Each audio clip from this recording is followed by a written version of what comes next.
meeting. So we have a great space to be meeting in today. I wanted to welcome you all. Just a quick note, so this building is based in 1859, and 90% of the furnishings in it are original. So it is the oldest working chambers in the United States. Certain things have been improved, like it's not gas, it's electric these days, but the original chandelier restored. I just wanted to talk a little bit about what we'll be up to today. One is that there are rules for this room, and they, because it is an old working chambers, so no food or drink in the room, please.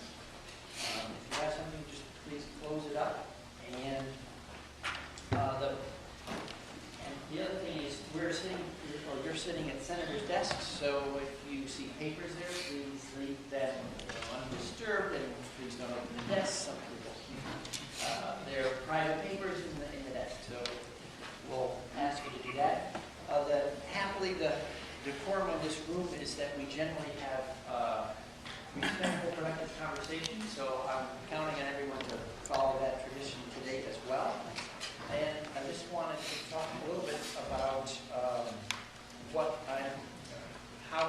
why we're here, what we're doing. So I always think of the job of a legislator is the most challenging thing is to listen to wide range of opinions with an open mind and an open heart. So to hear what people are really bringing forward to the conversation. At the same time, I'd ask all of you, as you're sharing your information with us, to think a little bit about if you're in the legislator's shoes and you're trying to think about what's going to be best for all of us moving forward.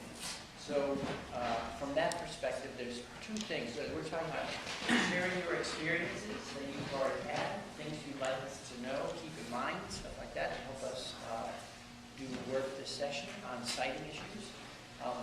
And at the same time, we're affecting future law programs. So if you have suggestions that are oriented to what changes you would propose, that will be helpful as well. And in terms of being able to follow this issue and participate, there is a bill, Senate Bill 230. That's our main energy bill for this session. So it has it proposes 6 things oriented to improving the way we do energy development in Vermont. It's also going to be the legislative vehicle to receive the Solar Siting Task Force report that will be finished this Friday or published. So last year in Act 26, when we did our big energy bill, we said siting is really a challenge we're working our way through. How could we improve it? And a group of stakeholders was convened, and they have worked this Thursday's meeting, the final meeting, will be their 10th meeting. So they've been working hard and long on citing issues, and they'll be making recommendations to this committee. This committee will be considering those recommendations and folding some of them, I believe, into S230. So that'll be our bus on which we load more passengers, more ideas. There's also a net metering bill that we passed a year and a half ago. Net metering, some people call it net metering 2.0. So you may want to look at how that is proposing change, start effective January 1 of 2017. And there are various Senate bills that are proposing changes to citing. So, and you can find all this information on the legislative website. Our committee has a page. You can find our agenda and every report we're looking at, every recommendation we're receiving. Last but not least, we're going to have a series of folks up to share their thoughts today. If you have written versions of that testimony, if you can submit it to our committee assistant, Ken Bruno, electronically, that'll get posted on our website. So it's always helpful. That way your comments will be shared, not just in person here in committee today, but will be shared with anyone who checks our website for the entire session. So with that, that's the setup. I'd like to ask Senator Rogers to make some comments before we start calling people up. Thank you, Chris. The one comment I would like to make is, one thing that Chris left out is if you have a cell phone, please turn it off. We had a couple go off in committee yesterday, and normally we ask everybody to shut them off. But thank you, and welcome. And I'd also Senator Rogers Glover. Diane Snelling, Chittenden County. Chris Brady, Addison County. Mark McDonald, Orange County, and this may be an historic building, but if we were proposed to put solar on the roof, I don't know how the Public Service Board would react to that. I'm Brian Campion, Bennington County, and Wilmington. So again, welcome to the State House. Thank you for coming in today. I'd like to first invite Karen Horn to join us.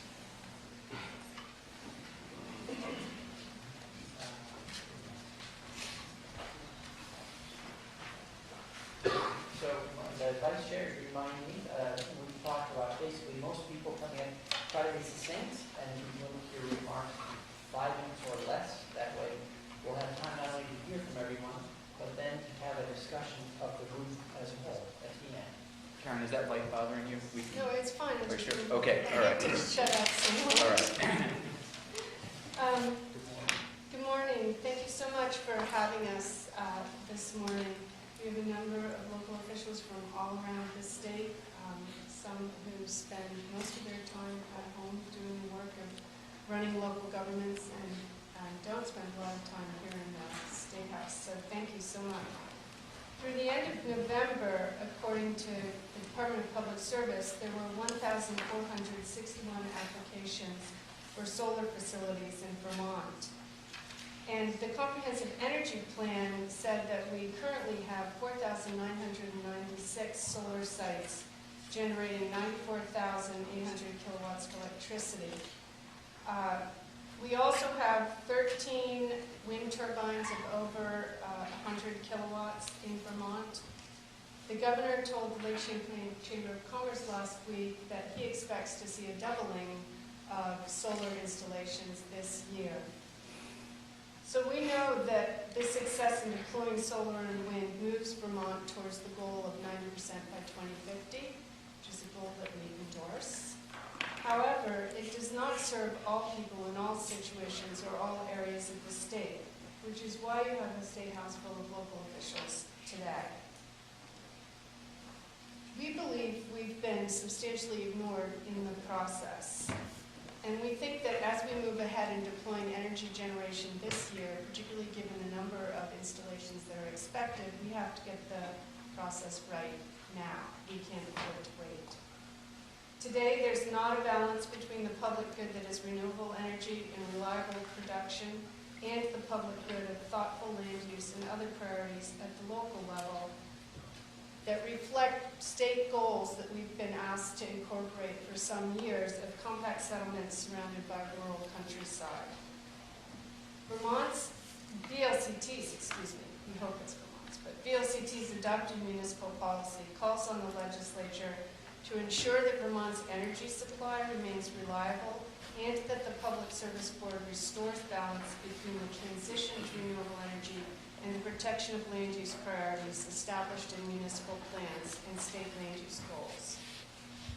Also, accord automatic party status to affected adjacent municipalities as well as host municipalities, which you did last year, in Section 248 proceedings. In the Certificate of Public Good process, the Public Service Board should give substantial deference to municipal concerns and determinations. The Public Service Board should include all local decisions concerning a project in the docket, formulate areas of inquiry based on concerns raised in the local hearing process, and address concerns raised in local determinations and adopted municipal plans in its CPG decision. So I have copies of my testimony. I also have maps that I took from the Comprehensive Energy Plan, both for the committee, and I'm going to stop right there because you have a lot of people here who can give some very good detail about how the process is working in their communities. Thank you very much. Thank you. Jared Cadwell.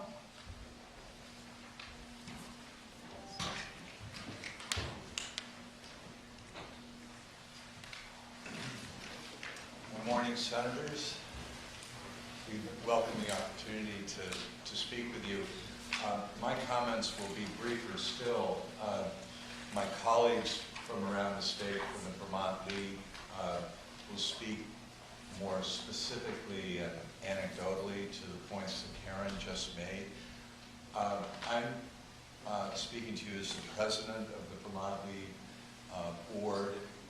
As you can imagine, coming to a unified position regarding energy siting in Vermont among the 240 plus towns and villages is a bit of a challenge. And so to some degree, I empathize with the position that you all are in regarding the ambitious and on some levels laudable goal to be 90+% renewable energy efficient by the year 2050. It appears that the process that the Public Service Board engages in review of potential renewable energy sites is heavily biased towards the developer and the regulatory agency, the Public Service Board.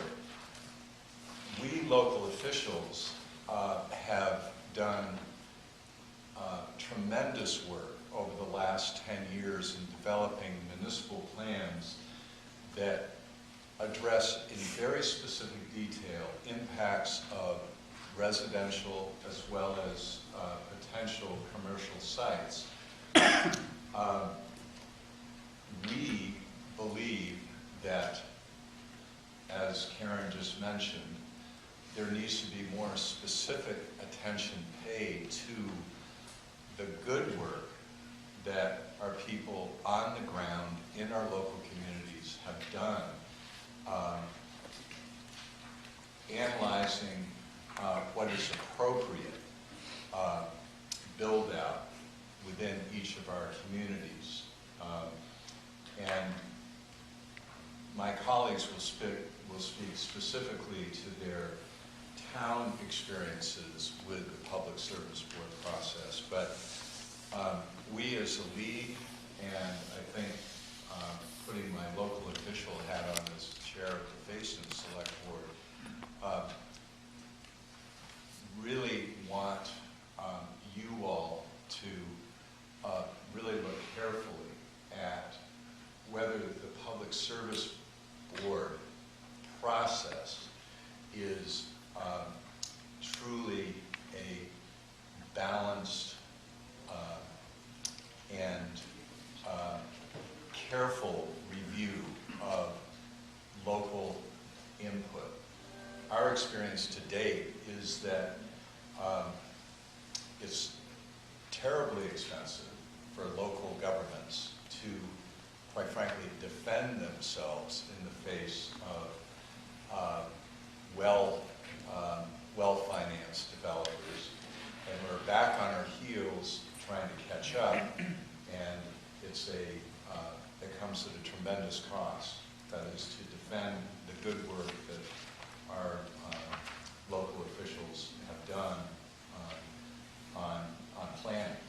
So I'll leave you with one last comment, and I'll wear my selectman's hat from the town of Facein. We signed on to a resolution that was circulated around many cities, all the cities and towns in Vermont, and it too supports the lead position on substantial deference to local plans. So thank you. Thank you very much. Russ Hodgkins, please.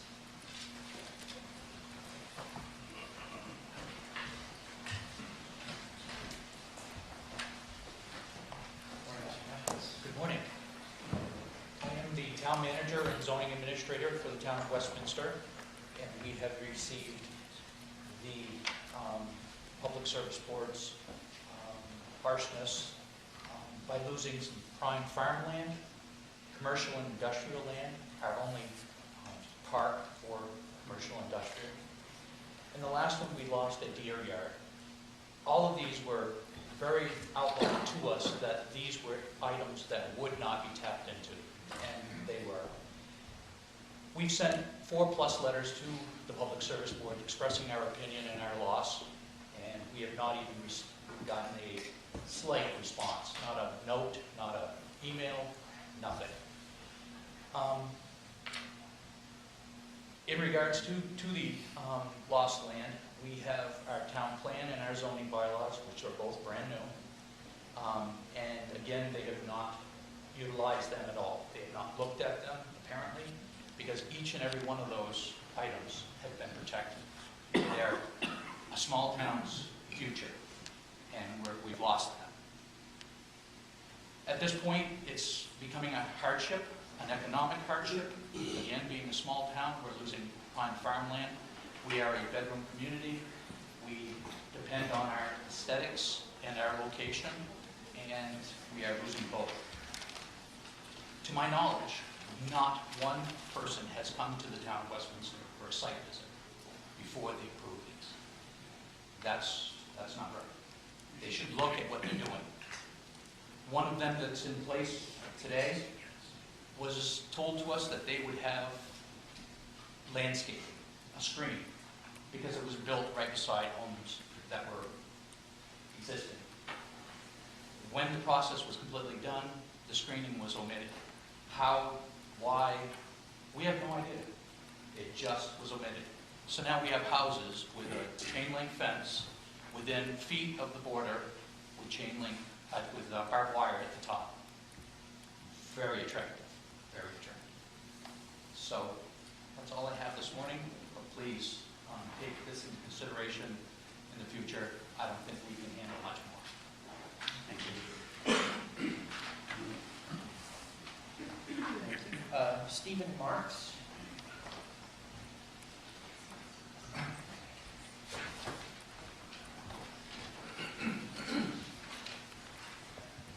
Hello.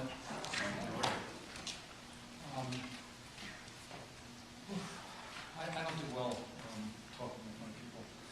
We look fancy and dressed up. Yeah, I know. So that's even more intimidating. You know, if you had shorts on, I wouldn't have a problem. We could go team. Right, Just like anybody else, we actually are black shirts.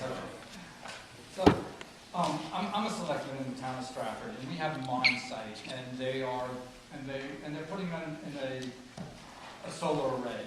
And the first time we voted 4-1 to put it in. The amount of people in Stratford that are against it is very small. Then we found out that the regs are going to be sold. And so we went to the company and we complained about it. We said that if they didn't change it, we were going to not support it. And we voted unanimously not to support it. They came back to us and they said that after 7 years they will bring the regs back, and after 10 years they'll be full, they'll all be back in Stratford. Now, we thought that we had standing in the Public Service Commission, so that's why we did this. Okay? We had no idea that we did it. We found out there was a public meeting in Stratford. We got up there to talk, and they told us that we had no standing. I was so angry that I couldn't speak. I had to sit down, and I was able to speak at the end of the meeting. So, for me, for you not to give us standing at a meeting like that, in fact, I was so angry that I told my selectmen that I wasn't going to let my representatives talk at town meeting, because if they're taking our rights away, I'm going to take their rights away. Okay? And that's how angry I was. I mean, I was fit to be tied. And then, so now we had to hire a lawyer, because they told us we had 11 days to get standing, and we hired a lawyer, and we still don't know if we have standing. I mean, Can I ask one quick question? Just Sure. to make sure I'm following. Was this a PSB site visit? yes. And there were no people. There was nobody on the board there. They were all people who helped them, and they were very nice. They were very cordial. I mean, and they listened. But the point was, what we said didn't matter. So we got up there. The whole town got up there, and basically we had no standing. So one of the things you could do is you could give towns that are having this standing immediately, so that we can talk at the Public Service Board. The other thing is the regs. You got to do something. I mean, we're making Vermont the solar capital of the world for Massachusetts and for Connecticut. I think solar's great. Wind, I think, is horrendous. I mean, the fact that it kills birds and we're blowing up our ridge lines, that's a whole other story. But we don't have that problem in Stratford because we have no wind and we just have this big mine site, and they just spent $50 million and they're going to spend more money. And the other thing is that, well, anyway, that's Other quick question, that PSB site visit, when was that? Brian, was that like 2 weeks ago? About 2 weeks ago. Right. It's very common. I mean, I think they told us we had until the 15th to get it. But the point was you have no idea. You don't know what, the towns have no idea what's going on. Nobody said to us, you have standing, you don't have standing. We just assumed, well, we're the selectmen in town, we would have standing. I mean, and that's why we got all the regs changed. But the point is, we were able to do that by threatening them with something that we didn't even have. So I can't even imagine if we had power what they would do. Maybe they would listen to us for other things. Because there are people who live by the mines who are saying, well, they're gonna have noise. So what's gonna happen with the noise from the inverters and all of that humming? And people have brought up that about they just spent all this money and had this beautiful flat site. And I have to say that the federal government this time did a good job because one of the people in town who was doing this project went to them in the beginning. So when they did the mine site, they planned the whole thing so that they could do this. And that's one of the reasons why we felt good about it, because we felt, okay, here's a spot that's perfect for it. And they capped the whole site, and they graded it so that it's facing south, and so that they're able to put it all on. Of course, we in the town of Stratford, we're going to have, I think they estimated about 400 cement trucks coming up our roads. But we've had that with the mine. What we do is we have the state laser it, and then if they do damage, then they'll fix it. And the same thing with the bridges that they have to drive over. How big is the array that's going in? 4.9, the biggest they can do under the, right, 4.9. Half of it's in Stratford and half of it's in Bedford.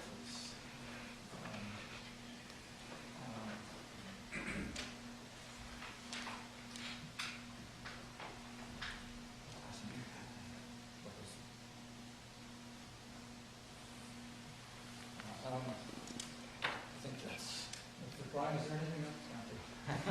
He's another selectman came up with me to give me a little support. Very helpful.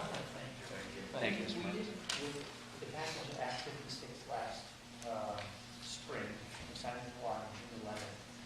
Towns got automatic party status in these proceedings, so I'd like to work after this meeting to find out if maybe I don't know if it's the application came in before the law changed or what's going on, but one of our explicit goals last spring was to make sure the towns were able to have party status. Well, I mean, it's like, it's the towns. I mean, we're the people, and I don't mind any of this. I mean, a lot of people complain because there's one in Sharon, and it's on private land. And because it's on private land, the town is getting a lot of money in taxes because ours is on an old site. We're getting very little tax for it, and thank you. Thank you. Anybody? Larry Labor.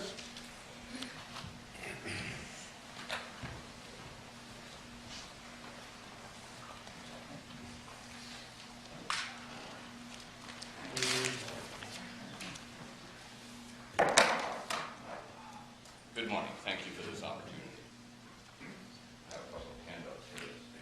My partner follow along.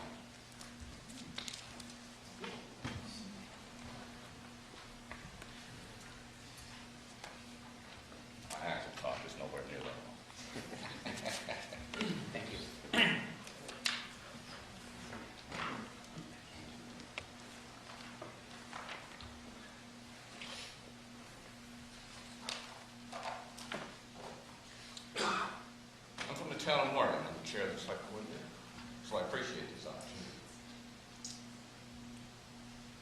I came here to request a serious thought and consideration.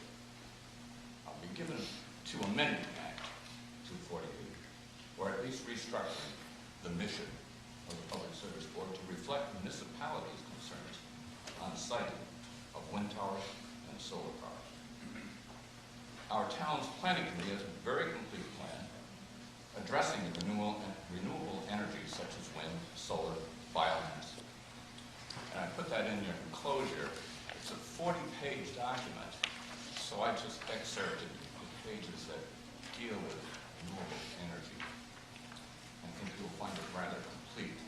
This plan was approved in 2012 and addresses many of the concerns that are being beset upon the towns in the state today.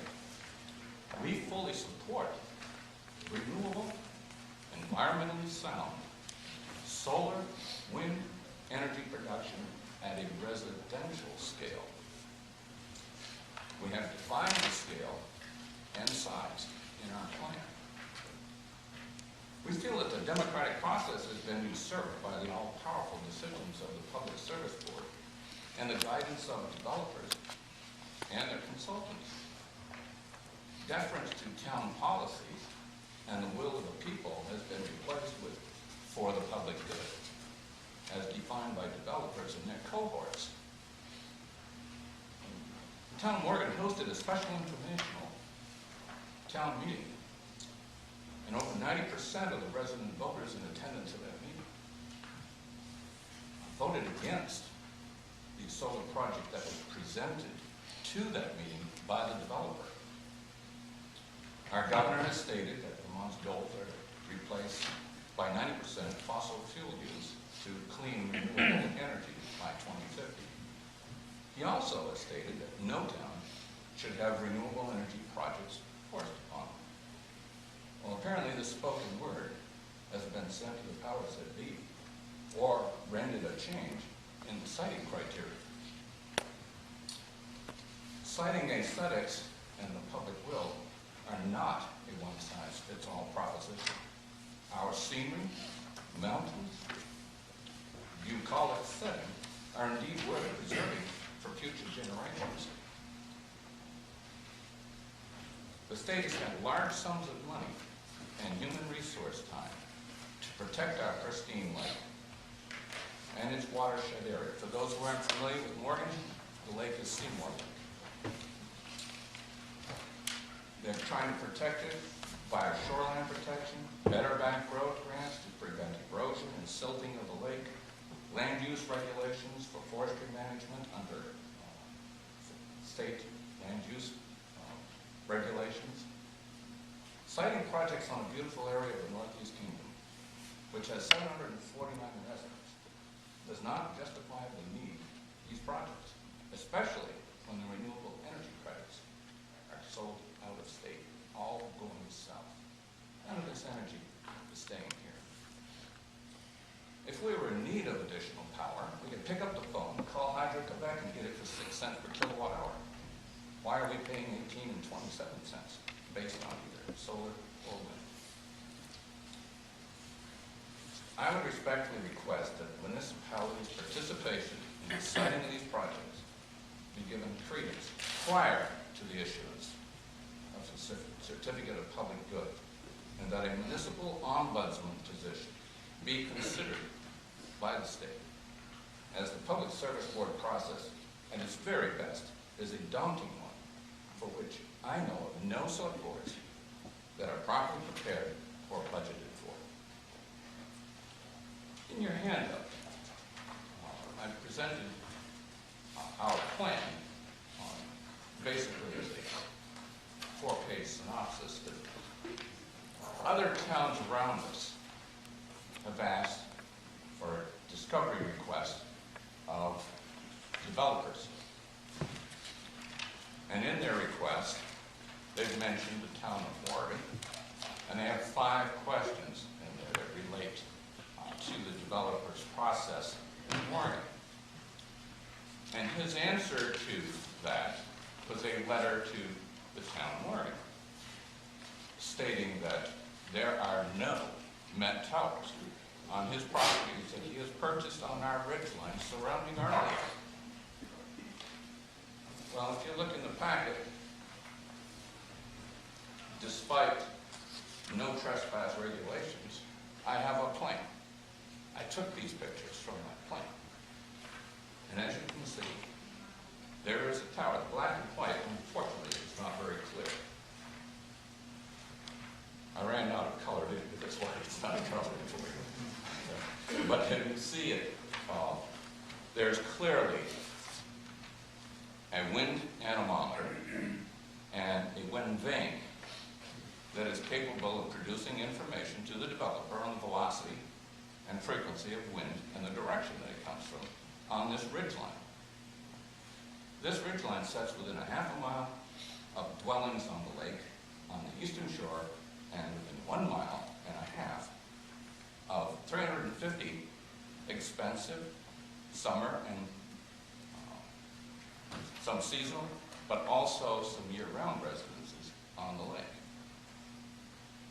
They will be staring at every sunrise, not 120-foot towers that we have in our plan, 500 footers. That's the process that we're looking at. They have years, months, to present a plan to a town.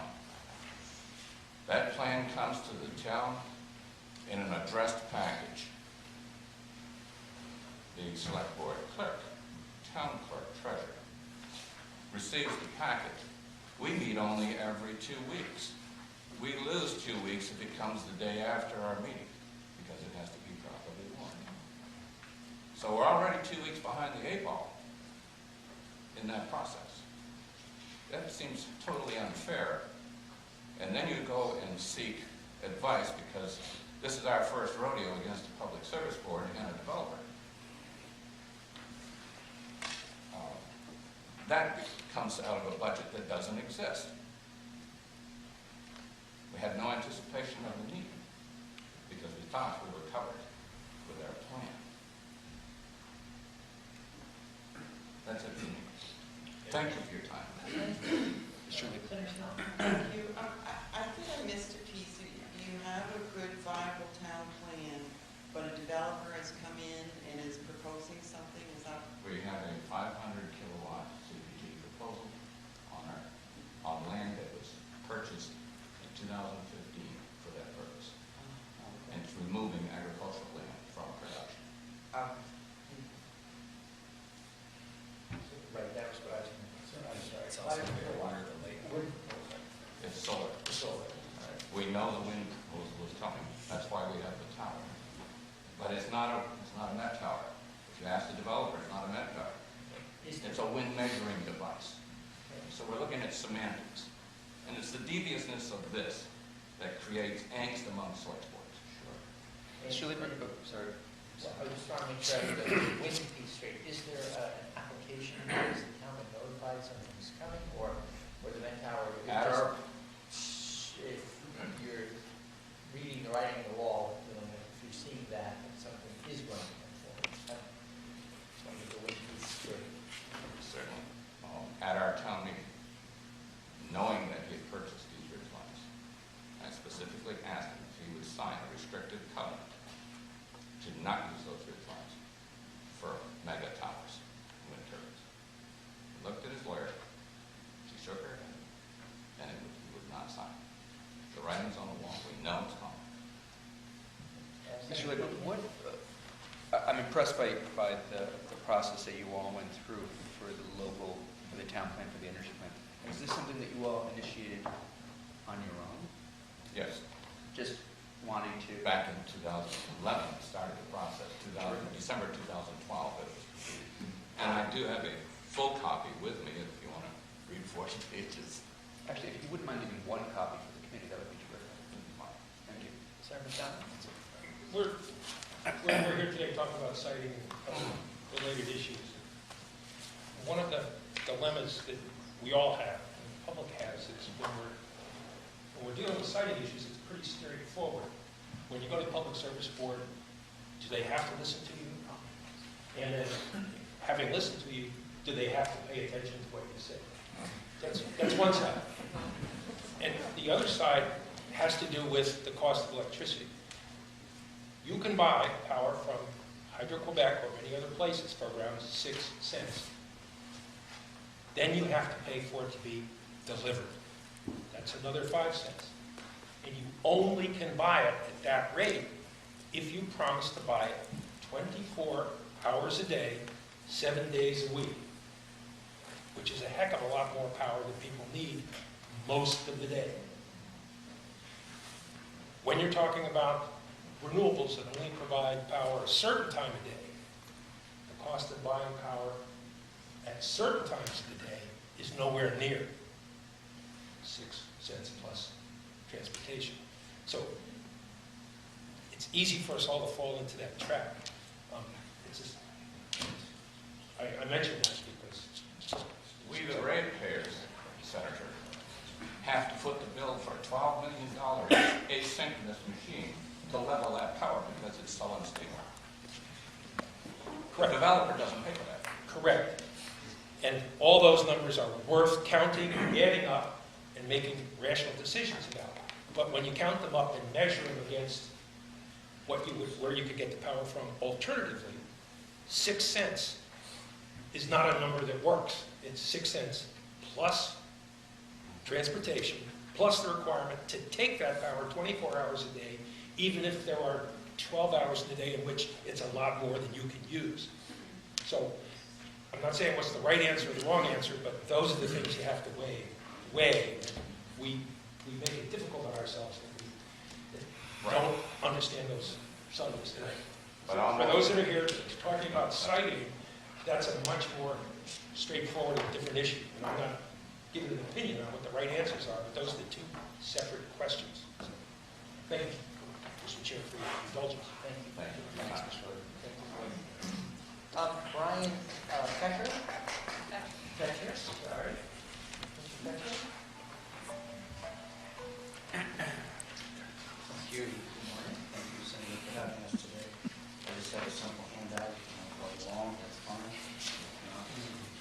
But I want to say also we're grateful to Senator Rogers for a lot of organization. This is an important time, important situation, and we don't take it lightly. Thank you. I would concur with a lot of what the Honorable Gentleman from Morgan said, and I thank you for that as well as the others that have given comment today.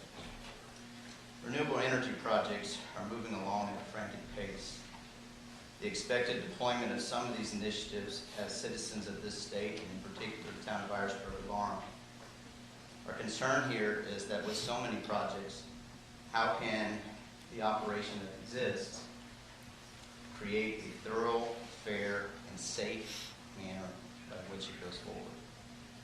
As was already stated, it's the right time, right now, to make sure it's done right. The town of Irisburg in the Northeast Kingdom has threatened the proposed construction of 2 500-foot wind turbines on the most prominent ridgeline overlooking our town. It has become increasingly evident that the Northeast Kingdom has tremendous appeal to renewable energy development. Its majestic mountains and open spaces have always been appealing to travelers and tourists far and wide for decades. However, our concern lies in the vulnerability to some of Vermont's poorest communities and their ability to resist the power these project promoters may bring and the potential depreciation they may leave behind in the wake of a PSB decision. The Northeast Kingdom now is a net exporter of renewable energy. Our power grids are full and cannot accept any more electricity. Yet towns like Irisburg are still being targeted by industrial wind developers because we are rural and lack the economic resources to defend ourselves, which was already alluded to. On October 1st, 2015, the citizens of Irisburg voted 274 to 9, 97%, not to allow the use of our ridge lines in our town for development by industrial wind turbine projects. Since the construction of the Sheffield and Lowell Mountain projects, which number now 37 turbines, very visible in the Northeast Kingdom. More than 75 towns in Vermont have voiced their opposition to the siting process for renewable energy projects, either by vote, by town plan, or by resolution. We are pleading for the legislators in Montpelier to pay attention to what the citizens of these towns are saying and make legislative changes to give towns more say in the decisions that vitally affect their citizens and their future. There needs to be a balance between the public good, that is renewable energy production, but also the public good that is represented by land use and other priorities that are established at the local levels. The huge scale and dominant location of two 500-foot industrial wind turbines on Irishburg-Kittery Ridge would cause substantial harm to the character and well-being of our town. It would degrade our landscape, reduce our property values, destroy forest land, and time will only tell the threat to our citizens' health and damage to wildlife habitat, all without providing any benefit to our town in lowered electricity costs or improvement to the environment. We are today reminding our legislators of the common sense Vermont way. Allow the communities of this grand state to best determine smartly sited renewables. There is no meaningful way for citizens and municipalities, including the citizens and the elected officials of Irishburg, to have a voice in the Public Service Board process for siting and approving energy projects. When developers have deep pockets and experienced teams of attorneys to advocate for them. Again, I refer to the honorable man from Morgan. Because we meet in every 2 weeks, sometimes the timing seems a little bit odd on when we're getting our mail, so that we're left behind the scenes having to catch up. We've had reporters many times show up and ask us questions that we hadn't even received information on yet, and yet we're supposed to do something about it. The town of Irishburg has, thankfully, Dr. Ron Holland and a number of other people that are looking into this, but we have one attorney. We've already been dealt with 2 teams of attorneys from the developer in Irishburg. They have purposely, in my opinion, tried to taunt us into an attorney war that would have bankrupted our budgets, which has already been noted that it comes at a time when it wasn't already in the budget.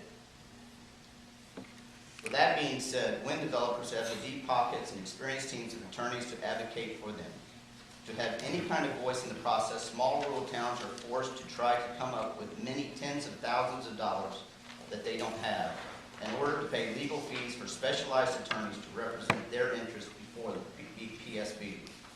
The legislature should take action so that towns are not forced into this unfair position or practice. Future renewable energy projects in Vermont should go forward only with the community participation from the outset, and only on a scale and in a manner that preserves Vermont's working landscape and directly benefits local communities. In the end, all benefit for Vermont. Again, we suspect that this has been in the works by this particular developer for many years. Again, caught off guard, not ready to deal with it. Clarifying question. So has a formal application for a project been made, or is it discussion phase? At this point, I don't believe there's been a formal application by the developer. And did the developer come before the select board and make a presentation or anything, saying, here's something I'm considering? There was a forum for you to ask questions or discuss it? The developer came at a particular time when we only had 2 select board members and one happened to be sick that evening. He's been invited to speak at a couple of other occasions and has declined. So we have not heard any formal presentation from the developer at this point. Did he hold some event at his property as well? And invite Yes, some he did. townspeople? He invited some, but I did not get an invitation or anything from the So select he board. has outlined his plan, but it's not a formal application.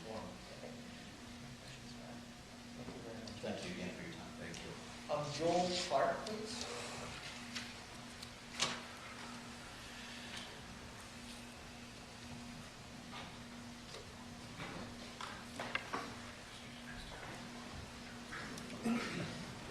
Morning, Senators.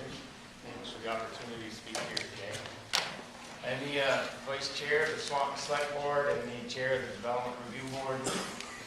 21 years ago between Planning and Development Review Board and Select Board.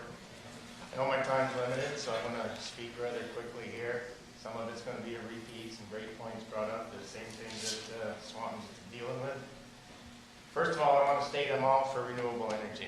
And I can speak for the Swanton Select Board as they want renewable energy. But what needs to be done is it needs to be done in a responsible and a deliberate manner. In regard to sightings, I'm going to speak mostly about wind because to this date, Swanton has not had any large solar projects come before us, so we haven't dealt with it, so can't speak to it, although we certainly have concerns. We know at some point it will be coming. Specific to wind energy, the recent large-scale wind generation project proposed in Swanton has been a process that's been very educational and very frustrating, and probably more frustrating than educational. First frustration I bring up is I don't believe the Public Service Board process was ever created to handle approval of large-scale wind generation and solar projects that are being proposed. I believe it was initially set up to approve the likes of the generating plants, like the McNeil plant, hydro projects, transmission and distribution projects needed to move our electricity around. Having the PSB be the sole approver of wind and solar project totally removes the local municipalities from the process. Recently, minor changes were made to the law, but the deck is stacked against the community that may oppose a project. Our select board is struggling with how much money it should spend to oppose a project that the Planning Commission and the select board unanimously opposed. The community also showed their opposition by a 5-to-1 vote held in November, specifically regarding the proposed wind project. The community also voted 5-to-1 for local control of renewable energy siting. When you look at how the PSB holds a hearing and what is submitted by an applicant for project approval, it would cost the town tens of thousands of dollars, if not $100,000 or more, to hire the experts to refute the information provided by the applicant. Some of the criteria are not even clear-cut and they're subjective in nature. I reviewed the Georgia Mountain Project, and very subjective, some of what was submitted. And then after maybe we've spent that kind of money, it may go nowhere with the Public Service Board. So how do we support our citizens who are against this project? We've heard the state might propose to hire a person to help local communities sort out the permitting process. In my opinion, this would be a waste of the taxpayers' money. While it might make legislators feel like they've helped, it will not provide the dollars necessary for the communities to fight something that they oppose. Another frustration that we have is that there's not specific siting criteria for large-scale wind projects. How close to the budding neighbors should a 499-foot industrial wind generator be placed? It's not clear. How close to a residence should they be? Some states have provided such guidelines. In Swanton, the Select Board and the Planning Commission do not want large-scale wind generators on any of their scenic vistas. Most of us on the boards remember why Vermont has no billboards, and why, as part of regional planning, we have scenic corridors. In particular, Swanton is the current application to install 7 499-foot industrial wind turbines on a place called Rocky Ridge. When you look to the north and to the south, you can see the extension of the ridge that could hold many more of these unwanted structures. Where will it stop? Do we really want to cover all of Vermont's treasured ridge lines with these eyesores? I invite the committee members to come up to Swanton and take a look at what I'm talking about. Our board is also concerned with other negative issues associated with large-scale wind generation. Some of the concerns are the impact to the environment from large-scale clearing that takes place. This particular project is looking at 35-plus acres of forest and natural habitat. Habitat considered the highest habitat block in the Northwest region. We're also concerned about the impact to wildlife, deer, bear, birds, etc. And health impacts. We've heard that because it doesn't affect everybody the same, public health is not an issue, but no one can refute that there are health effects related to large-scale wind generators. And then decommissioning. They say these projects have a 20-year life. I'm sure some of them will go 25, maybe 30 years. What happens after that? If amount of money required by our bond, is it really gonna remove everything that was placed there? Foundations, maybe 30 feet thick in concrete, and restore it? Who's gonna monitor that? Who's gonna make sure it happens? What about the impacts to homes and properties that was mentioned earlier? This particular project in Swan, there's 134 homes within 1 mile of this project. Would you repeat that number for me? 134. With regard to both the Southern Wind Generator Turbine Project in Swan and large-scale solar project for both Tri-8, the governor stated that the power is not needed in Franklin County, and that the new transmission lines would have to be built and ratepayers would have to cover the cost. Green Mountain Power has pretty much said the same. How crazy is that? The issue was also addressed in the state's 2016 Comprehensive Energy Plan. How's the PSP going to address this? More important, what if they don't? So for recommendations, my first recommendation is we either ban large-scale wind projects in the state of Vermont and protect our precious ridge lines and live around them, or put a 2 or 3 year moratorium on it until we can get some type of guidance out there that will help control this development. The 2013 Governor's Energy Siting Policy provided many recommendations on renewable energy siting, some that require legislative changes, and I know that's part of what you're doing here today. So I encourage that we go ahead with that, get the moratorium until we can get those changes made. And then, who is the permitting agency for siting? I believe it should be the local boards, and if not, maybe we need to switch this to the Act 250 process. I think the Quickie criteria needs to be reviewed and improve the community's ability to have inputs concerning the aesthetics of these large industrial wind turbines. And then it's been mentioned about a possible Met tower or wind measuring device, depending on how someone is trying to skirt around the regulation. I think that anyone that has blatantly ignored the law and installed a Met tower without a permit should have to wait a number of months that they have bypassed the process until their application can be submitted. Just subjecting them to a trivial fine, and you're talking millions of dollars and only asking them to pay a couple $1,000 fine by jumping the process is making a joke of the regulatory process. Regarding large-scale solar projects, I think you need to continue your work to refine the siting criteria and allow more local say in the large-scale projects. Right now, the only thing that the local community can do is, in their bylaws, from my understanding, is to just put in scrutiny requirements, and I think we need to go further than that. None of this is easy, but action by the legislature is needed now. The process is out of control, and as others have stated that very eloquently, big money is taking over, and if we don't act, we're all going to regret what we've done in the state. How wrong is it that some of the renewable energy is going out of state, and renewable energy credits are not even being used here in Vermont? Broken, needs to be fixed. Thanks for your time. Thank you. Mary Boyer.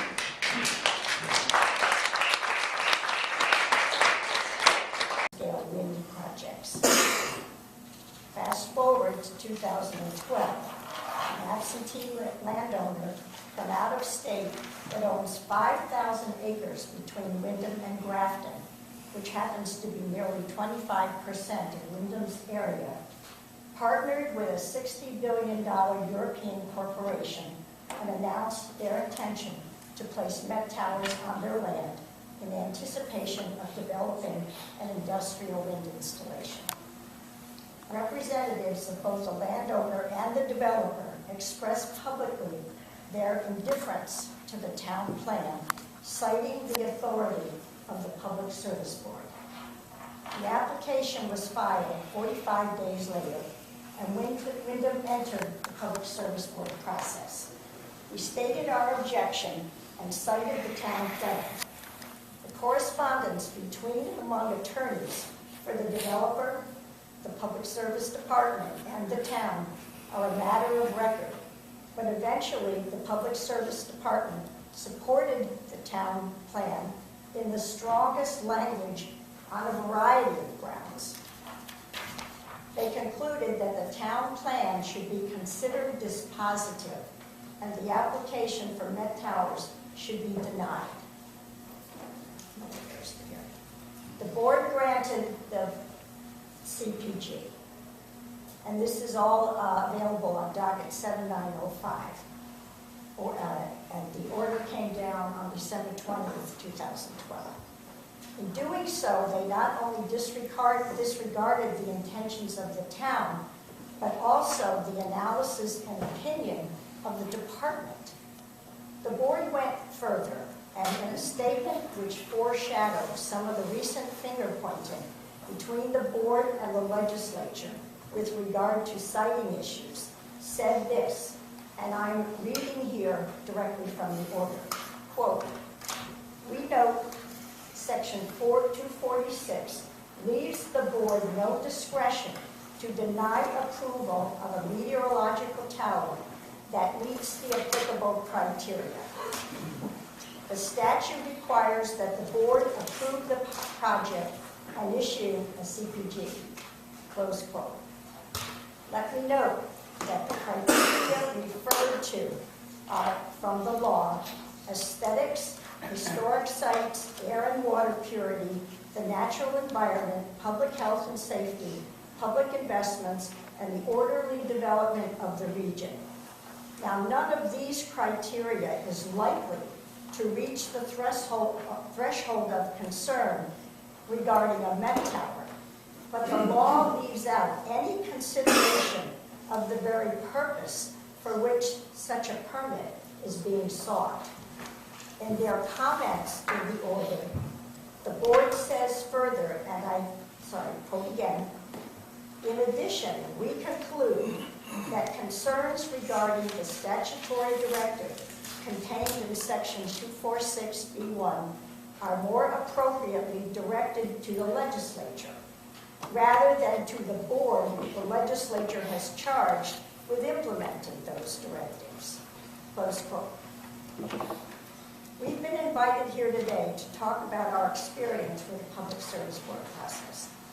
I cite the record of our experience as a way to show that it is not only Wyndham and the many towns who have signed the resolution who feel the legislature should take another look at the role of towns in siting decisions. The Public Service Board has said if there is a problem with the process, it's your job to fix it. It seems necessary to point out that the authors of Section 248 never contemplated and never designed their legislation to cope with today's helter-skelter world of site-driven, speculative merchant power development. Neither did 248 anticipate renewable energy. In 2008, Section 246 further abrogated towns' rights by making approval of things like Met Tower permits a virtual rubber stamp, even when they were described by the applicant as a precursor to a type of development prescribed or prohibited by the duly created and adopted town plans. In closing, whether Montpelier likes it or not, this state cannot operate without an effective system of town government. The real meaning of the kinds of protests and pushback you are seeing goes to the heart of our system of government. Town plans are something towns do together. They are as much a part of our fabric as town meeting. But the difference is that town meetings come and go. Town plans represent the durable expression of a community's vision and values with respect to how it will use its resources. My urgent request is that you take the advice of the Public Service Board and reconsider the implications of tossing aside duly adopted plans and policies of elected officials and their constituents in our 240-plus Vermont municipalities. As you do so, consider if the public good is best served by draping a mantle of unassailable authority on a three-person panel appointed by a governor. I would further respectfully request that you instruct the Public Service Board via legislation that their first responsibility is to ensure that Vermonters have access to the cleanest, least cost, base load power generated from the least locally destructive sources. None of us here today oppose renewable energy, but we strongly oppose the way it is being done and the false claims of why it is being done. If this problem is not fixed, we could jeopardize all of our renewable goals. Even a cursory examination of data from the EPA regarding Vermont energy use and emissions profile will reveal that we cannot in any way affect the course of climate change by what we do here. There have been press reports and remarks by state officials that the push for renewables is mostly about jobs and economic development. So if it's really about business development, and it can be, let's call it by name and manage it like we manage all other development involving land use decisions in the state by putting it under Act 250. Thank you. Did you have any questions or comments? Yes, that's very helpful. And for your testimony, and again, for anyone else who's provided testimony, if you can email an electronic copy to our committee system, then we'll be able to put that on. I brought copies, but I did editing on the way up here in my 2-hour drive, and I don't think you want them. But I'll be happy to email you exactly what I read. Great. So, yeah, you touch base with Ken, who's right behind us here. He's full of copies. Thank you very much. Chris, well, let's see if I get it right. It's either Violet or Violette, or Violette today.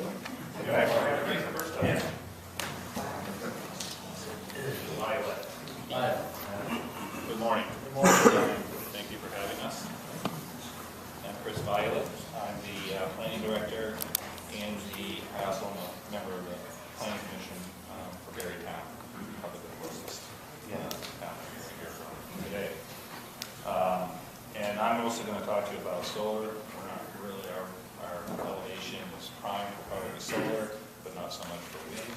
And I'm going to provide you at least one specific experience that we've had, as well as some comments and maybe a few suggestions with regard to solar site. Currently, Berrytown has two 500-kilowatt solar plants. One of those plants is fully operational and it actually sits on town land, town closest solar plant, and it actually benefits the town of Berry, both our municipal government and the school. The second one has been constructed and is just about to go online. This one is located in the Wilson Industrial Park and is benefiting the landowner's property within the industrial park, not benefiting that property, but benefiting the property in the town of Randolph. In addition to the two of those, Berrytown currently has 4 other 500-kilowatt projects, as well as a 150-kilowatt community plant before the Public Service Board. But Sorry, can you say those numbers? I didn't quite catch it. yeah, the number that we have. The numbers, the proposals in the package. Okay, we have 4 500 and 1 150. I also am aware of others that are coming down the line. We're also in close proximity to at least one, probably about a mile away from our border, 4.99 megawatt project. Our land is primed for probably some of these ourselves, I suspect, given our open land, our elevation, and proximity to a lot of three-phase power. The amount of power here, I wouldn't be surprised if we see some of these ourselves. It seems like large-scale solar projects have developed overnight. It also seems like every month we are being handed another Public Service Board application for a solar project. Our Planning Commission has done very little over the last several months other than trying to deal with these applications. And the operative word there is trying. The Planning Commission has reviewed each one of these solar projects that have been presented and even met with some of the developers themselves. The Planning Commission has sent letters of concern and pointed out facts to the Public Service Board and we feel these were largely ignored. For example, when the Planning Commission reviewed the Wilson Industrial Park project that I just mentioned, there was at least one glaring issue and a few other significant concerns, and the Public Service Board dismissed them. The petitioner had noted that the setbacks for the project to all property lines was at least 20 feet. In fact, the project was proposing to be built on 3 separate parcels crossing boundary lines, completely ignoring the interior boundary lines altogether. Setback in this case equaled 0. In their decision, the Public Service Board states, the Planning Commission appears to be correct in its assertion that the project will not contain setbacks relative to the project's interior lot lines. Nonetheless, we found no basis to conclude that the lack of setbacks between the interior lot lines of the project site or the fact that the project's exterior setbacks are 20 feet as opposed to 25 feet raises a significant issue under any of the Section 248 criteria applicable to the project. No other project in Barry Town, for that matter probably any town, would be allowed to just completely ignore boundary lines, long-standing regulations that control setback, and structures that cross these boundary lines. The petitioner presented it incorrectly. The Planning Commission pointed it out. The Public Service Board dismissed it. Sorry, I'd like to make sure I'm following. Do you know when that CPG was issued? This year, 2015, I believe, July, summertime. I don't have it exactly. In addition, the Planning Commission felt very strongly that building a solar project of this magnitude inside one of our most important economic development centers, not only Barry Town, but central Vermont to a large degree, with all of the expenses involved in creating an industrial park, was contrary to our town plan goals, and the PSB dismissed it, stating that portions of the town plan cited by the Planning Commission, which were basically all our economic development initiatives and goals, were too broad regarding economic development within the industrial park. Finally, while taking note, after the Planning Commission pointed out, of the fact that the project was going to consume most all of the land that this project was going to be built on, they dismissed the concern raised by the Planning Commission. The fact of the matter is that the Planning Commission felt that while they were heard, there was very little, they could do very little influence with regard to the project for the betterment of the Wilson Industrial Park and the town area as a whole. While the Planning Commission may have wanted to ask for a hearing on the petition, the process was confusing and the time was very limited, as you've heard here today, given when the time frame that most of the boards meet. So no attempt to go further was essentially allowed. Working with the PSB process is daunting, it's intimidating at best. It really requires, even if they say they don't, it really requires legal counsel and a tremendous expense, which is very difficult for most municipalities to absorb and ultimately taxpayers. The takeaway from our experience so far with these commercial solar projects is that while we do have input in regulatory control of how our town is going to be developed, we have very little say when it comes to projects that are much larger in a lot of ways than some of our biggest commercial and industrial uses. It just doesn't seem right. I'd like to relay one other thing with regard to this Wilson Industrial Park project.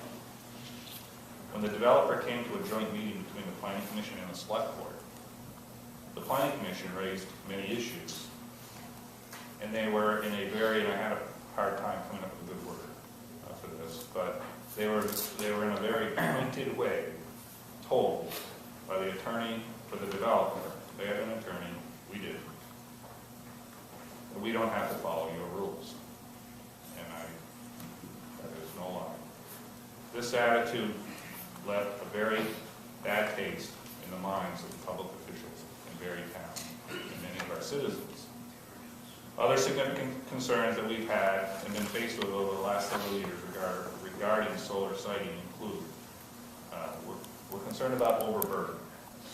We feel that a limit should be placed on how much solar any single town should be expected to contribute to the overall solar build-out, or limit how much solar can be developed over a certain period of time. Help prevent towns from the undue burden that solar could bring. What kinds of impacts does solar development have on property values? I don't think we have any idea at this point. Things are happening so fast, it's hard to know. Some limits would allow time to get a real sense of the impact. Towns should have more input as to the best location for solar development. So if we're going to have solar development, I might add, everybody else has mentioned it, we do support renewable energy. We state that in our town plan. But we need to have more say in general, certainly in the siting element. More weight to individual concerns over aesthetics need to be allowed, not just community-wide. That's how they generally view it, community-wide, and a lot of times dismiss the concerns of the people closest to the project. That is the same right here. Going back to the Wilson Industrial Park, unless proposed by a municipality, solar projects should not be allowed in industrial parks, or probably even tax increment financing districts or TIFs, especially ones that have already invested in infrastructure.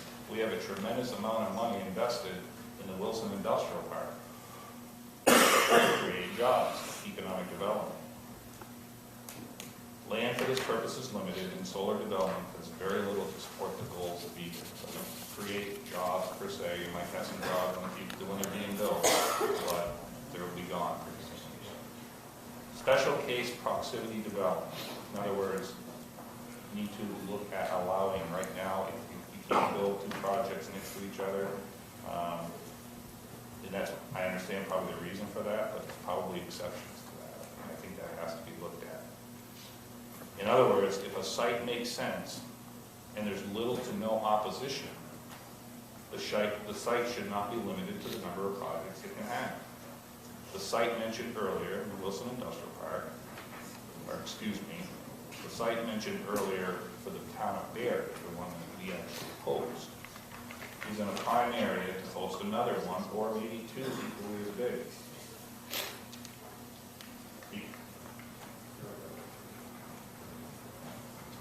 But it can't because of that first project. This site has limited visibility. Its use is limited. It's an old granite disposal area, essentially, and has very good access to three-phase power. If you want to take a look at it, it's not far away. I encourage, you could look at it. The point being is that if it makes sense, that's where we should be putting them. Allow a local benefit. Neighbors in the municipality should be able to realize a benefit to hosting a solar project nearby instead of the power credits going entirely somewhere else. Decommissioning. This is a major concern of ours, and it's an issue that we've heard very little about. What happens to solar arrays once their useful life have passed is a major concern. Decommissioning must be a part of the permitting process, included with any decision on public service board issues. The public good is certainly not served in the future if these worn-out old panels are not removed and disposed of properly. Hazardous material contained within these panels needs special handling, just like any other potentially dangerous substance, not to mention what an eyesore these ultimately could become if they're no longer really being used. One of the biggest concerns my select board has is when we built these systems, they expected to realize some sort of tax benefit at least. But as it turns out, solar facilities through state legislation are granted what equals almost a 70% discount in taxes as to what the town can assess them and collect. So the one that was built on the town land, which they expected to receive probably somewhere between $25,000 and $30,000 in tax revenue from that, we're only going to realize about $6,000. So that was a concern, that's a huge concern for the select board. Those are my comments, and I appreciate your time. Thank you very much. Thank you.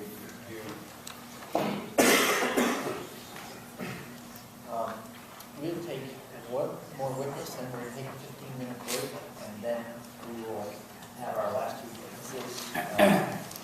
So I appreciate everyone coming. Our college is starting to run a little longer. We're getting 12 minutes, 12 and a half, 15. So if you can please see, that's helpful. I also know to get here, so just ask for everyone to do their best. Right, and then we will have a conversation after our last comment, so there'll be a chance for some. If I could quickly, a few people may have come in after our original explanation of the rules in here, and I've seen a couple people with drinks in the room, and no food, no drinks, please. Thank you. So, Joel Cope, and then after that, we'll take a 15-minute break. Good morning. How are you? Good, how are you? I'm the town administrator in the town of Brighton, and thank you for allowing me to come down. My testimony today is in support of the role of towns in this process, and I'm here to support unashamedly the beauty of Vermont. When Brighton was faced with some of these projects, we had a number of public meetings, and a fellow came to these meetings named Dr. Ben Luce, and he said that if the state continues to push for these renewable, or for the huge wind towers on our ridge lines, that what would happen would there'd be an end up with a backlash against renewables in general, and even solar power would be questioned, and well, here we are. The Public Service Board and the legislature seem to have concluded that the beauty of Vermont must be sacrificed in the march towards renewables. Whether what we gain is worth what we lose, and whether our sacrifice exceeds our obligations are proper questions. Towns currently play second fiddle to the Public Service Board in energy projects, but they do have a role that can change depending on the perceived impact of the project on the town. The so-called host town to a wind project gets the most attention of any town in Public Service Board hearings. They get the lion's share of the proceeds. No other town in the Lowell situation, no other town was offered a vote as to whether that project would pass. Meanwhile, because views of 500-foot tall structures on top of high mountains do not vanish when you cross the town line, the towns in the viewshed of a turbine project get little except a complete change in the character and quality of their surroundings. That they get anything at all is an acknowledgement that what they're now looking at is not an improvement. There are those who believe that a single town should not be able to block a large-scale utility project. We're also concerned that a single town is able to advance such a project solely on the basis of their town alone, to the detriment of adjacent towns. Unfortunately, this is what could have happened in Island Pond when a 25-turbine project was proposed for the setting a mountain range, mostly in the town of Ferdinand and the Unified Towns Indoors, looking across 600-acre Island Pond Lake. From Island Pond, the lake, the mountain range, it's our main viewshed. It's what we look at every day. And now we were looking at the possibility of looking at that whole beautiful section of our area filled with structures 500 feet tall industrial plants. The project was heavily opposed in Brighton, but a positive opinion poll in the UTG could have resulted in 500-foot tall industrial energy plants dominating the view. So if I'm looking for a lakefront lot somewhere with a mountain view, and I've got a choice, here's a mountain view without turbines, and here's a mountain view with it, you know which way you're going to go, so it had an effect on our property values. Ultimately, all three towns polled against the project, and then it was all made moot when the applicant withdrew his application, because you probably remember that there was no way to get the power to the grid. That's funny. But how does the VSB look at the view, the aesthetics? Section 248 says the PSB must have a finding of no undue adverse impact, a phrase we all are familiar with, on, among other things, aesthetics. The Lowell project could not pass the standard test for aesthetics, the Cucci test, because of the last step, the shocking and offensive part. They could not make that pass. They tried, they could not make that pass. That they tried to make it pass is evidence that they had a preset idea that these were a public good before they even started the process. So how did they do that? They said they modified the Cucci test, they threw it out. They said, we're going to modify it by saying that there's a societal benefit to these things, which comes from the legislature's pressure. So the societal benefit, when they got to the aesthetic part, said, yeah, they're shocking and offensive, but there's a societal benefit, so we're going to say that's okay. Well, we've been well educated by the Vermont League of Cities and Towns to know that a quasi-judicial board is not supposed to have outside influence. They readily admitted their outside influence. I was going to make copies of the aesthetic section, but of the Lowell decision. But in the Lowell decision, they basically just said, we think there's societal benefits before they got to the part about the public good. I don't know what the distinction between those two words is. Sounds like a circular argument to me. They wanted to pass these. They had basically direction to pass these. They used the process to advance the projects before them, rather than using the process to judge them on their individual merits. They had what looks like, when you read this decision, it looks like they had a broad direction from the legislature to go for renewables, which they applied broadly to every project brought before them, rather than doing what the process says they should do, which is evaluating projects on individual merits. So they just threw aesthetics out. Well, that's the treatment that aesthetics get. The state of Vermont is not right. It's fair to conclude that this so-called quasi-judicial board was under some strong outside pressure to adopt a bias towards renewable energy in general that they wrongly and broadly applied to individual projects. If the PSB had used the Cucci test, there would be no 500-foot tall turbines on Vermont's ridge lines. They cannot pass the Cucci test. There's no way. So they threw the Cucci test out. They did it because they were under pressure. Vermonters can do their share of combating climate change without sacrificing the mountaintops and ridge lines that have been celebrated in stories, paintings, travel, and promotional literature for probably as long as we've been a state. It won't matter what process is decided upon if the process isn't respected. So we support the bill to ban ridgeline turbines throughout the state of Vermont. They just don't belong here. They're inappropriate. They can't pass any aesthetic test. Thank you very much. So we are gonna, it is 10:30, we'll pause until 10:45 if we meet. We have 2 more people. Applications, as this is an area we spend considerable time on as a town and as a planning commission. From the town's perspective, we see many parallels between our real-world experience in the Section 248A telecom facility siting process and what many Shelburne residents perceive as an oncoming tsunami of future solar and wind facility siting applications that may have negative impacts on Shelburne's character, quality of life, and reputation as a leading tourism destination in the state, thanks in large part to Shelburne Farms and the Shelburne Museum. I mentioned Section 248A since we recently lived through and experienced firsthand the imbalance of bargaining power between the Public Service Board as an institution and the citizens of Shelburne.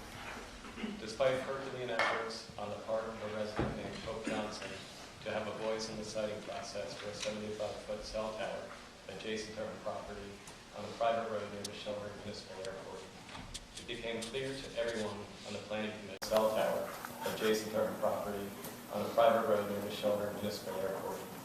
It became clear to everyone on the planning commission that the decks are stacked against the average citizen in the public service board process. While I recognize and appreciate that telecom siting is beyond the scope of today's hearing, we see many parallels and and similarities with the Section 248 energy siting process. Based on our experience, it's become clear that it's time to rethink and restructure the Section 248 PSB process to allow Vermonters and municipalities to have a more meaningful voice in the energy siting process. To be clear, Shelburne supports the promotion of renewable energy goals and the consequent shift away from fossil fuel dependence. Shelburne's town plan supports energy diversification, and we are coming at this issue with a proactive mindset and a willingness to do our part to further the state's comprehensive energy plan goals within reason. According to recent data provided by the Vermont Sustainable Jobs Fund, in Shelburne alone there are close to 70 solar energy installations and more than 2,700 kilowatts of solar generating capacity. It should come as no surprise that neighboring towns are seeing their aesthetic, sense of place, and quality of life greatly diminished by the installation of community and utility-scale ground-mounted solar energy facilities in scenic view corridors, recreational byways, and ridgelines. One only needs to drive south on Route 7 to Addison County to experience the pressures on open space and to see how our historic land use patterns are being disrupted by both community and utility-scale ground-mounted solar generation facilities. Preservation of Shelburne's scenic viewscapes and open space ethos are critical attributes for the town to continue to defend, especially in light of Governor Shumlin's recent statement that the number of solar installations in Vermont will double in 2016. While the minimum setback requirements and screening standards enacted in Act 56 were a step in the right direction, the town's view is that there is more work to be done. Providing for PSB hearings to be held in affected municipalities and mandating that PSB decisions address each local recommendation and land conservation measure in adopted municipal plans are two straightforward recommendations that in our view can and should be implemented this session. Enhanced local engagement in the PSB CPG process will allow municipalities to more proactively site solar and wind installations. By way of example, we are actively discussing creation of a new map for Shelburne's comprehensive plan to designate preferred locations for future telecommunications towers and solar energy generation facilities. We are on the verge of enacting a solar energy generation facility siting ordinance and thank our friends in Rutland Town for their forward-thinking and pioneering efforts in this regard. However, we want to ensure that these efforts aren't all for naught. Without more concrete guidance as to what, quote-unquote, clear written community standards are, and revisiting what it means to give, quote, substantial deference to municipal considerations in the Section 248 permitting process, we'll be left with the status quo, which has resulted in an adversarial, contentious, costly process that hasn't optimized locations for energy generation facilities and that has ignored local land use goals and objectives.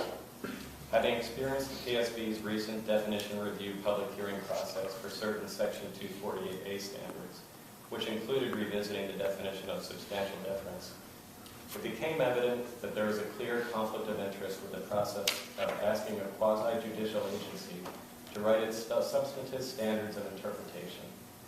Working with VLCT, the Shelburne Planning Commissioner spent meeting time and personal time providing input and recommended changes to these key definitions as part of the PSB's public hearing process. Many other towns did the same, only to see our suggested changes ignored without any explanation as to why our proposed standards were rejected.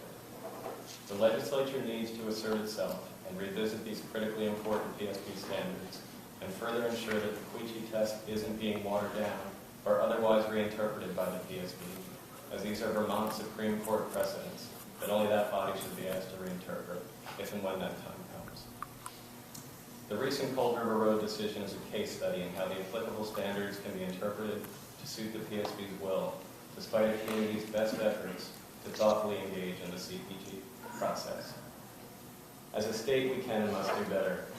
We ask the legislature live up to its charge as the representatives of the citizens and restore semblance of balance to the energy siting process. Thank you. Thank you. Next up is our final witness, Senator McDonald. Mr. Chair, I don't know whether this is a discussion time, but the witness brought up the issue of cell tower siting. And about a decade ago, there was a push throughout many parts of Vermont to remove siting of cell towers from Act 250 And it was done at the promotion by out-of-state corporations that wanted to put cell towers in Vermont, and by many communities that wished to have cell tower access. And the Senate Natural Resources Committee opposed this and said that the standards weren't there enough, a lot of things like that. And the legislature overrode the Senate Natural Resources Committee and took cell towers from Act 250 and put them under the auspices of the Public Service Board. And we now see the results. And it is ironic, somewhat, that 10 years later, there were complaints about the Public Service Board process and lack of, what many people think is a lack of appropriate standards for how to make their decisions. But there is a certain irony that sometimes the public comes in and demands a change, and then 10 years later they come back and go, wow, you didn't know what we asked for. And that's where we are today with public service community. It's what happens in communities' desires and in politics. Where the majority went against this committee 10 years ago, and this committee today is the one that has brought citing back up as being worthy of discussion and why we are here today. So, Thank you. Our next witness is, next guest is Don Chalky.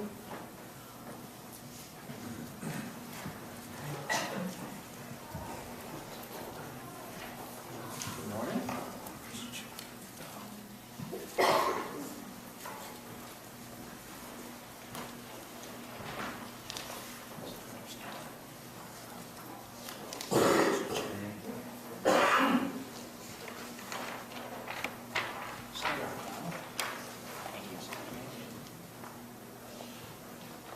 You've been before our committee in the past? I have. Yes, it does. Thank you. I have also been Yeah, thank you. I've been admonished through Senator Mullen about my speech, so, Mr. Chairman. Morning, Mr. Chairman, and honorable members of the committee. I want to thank you.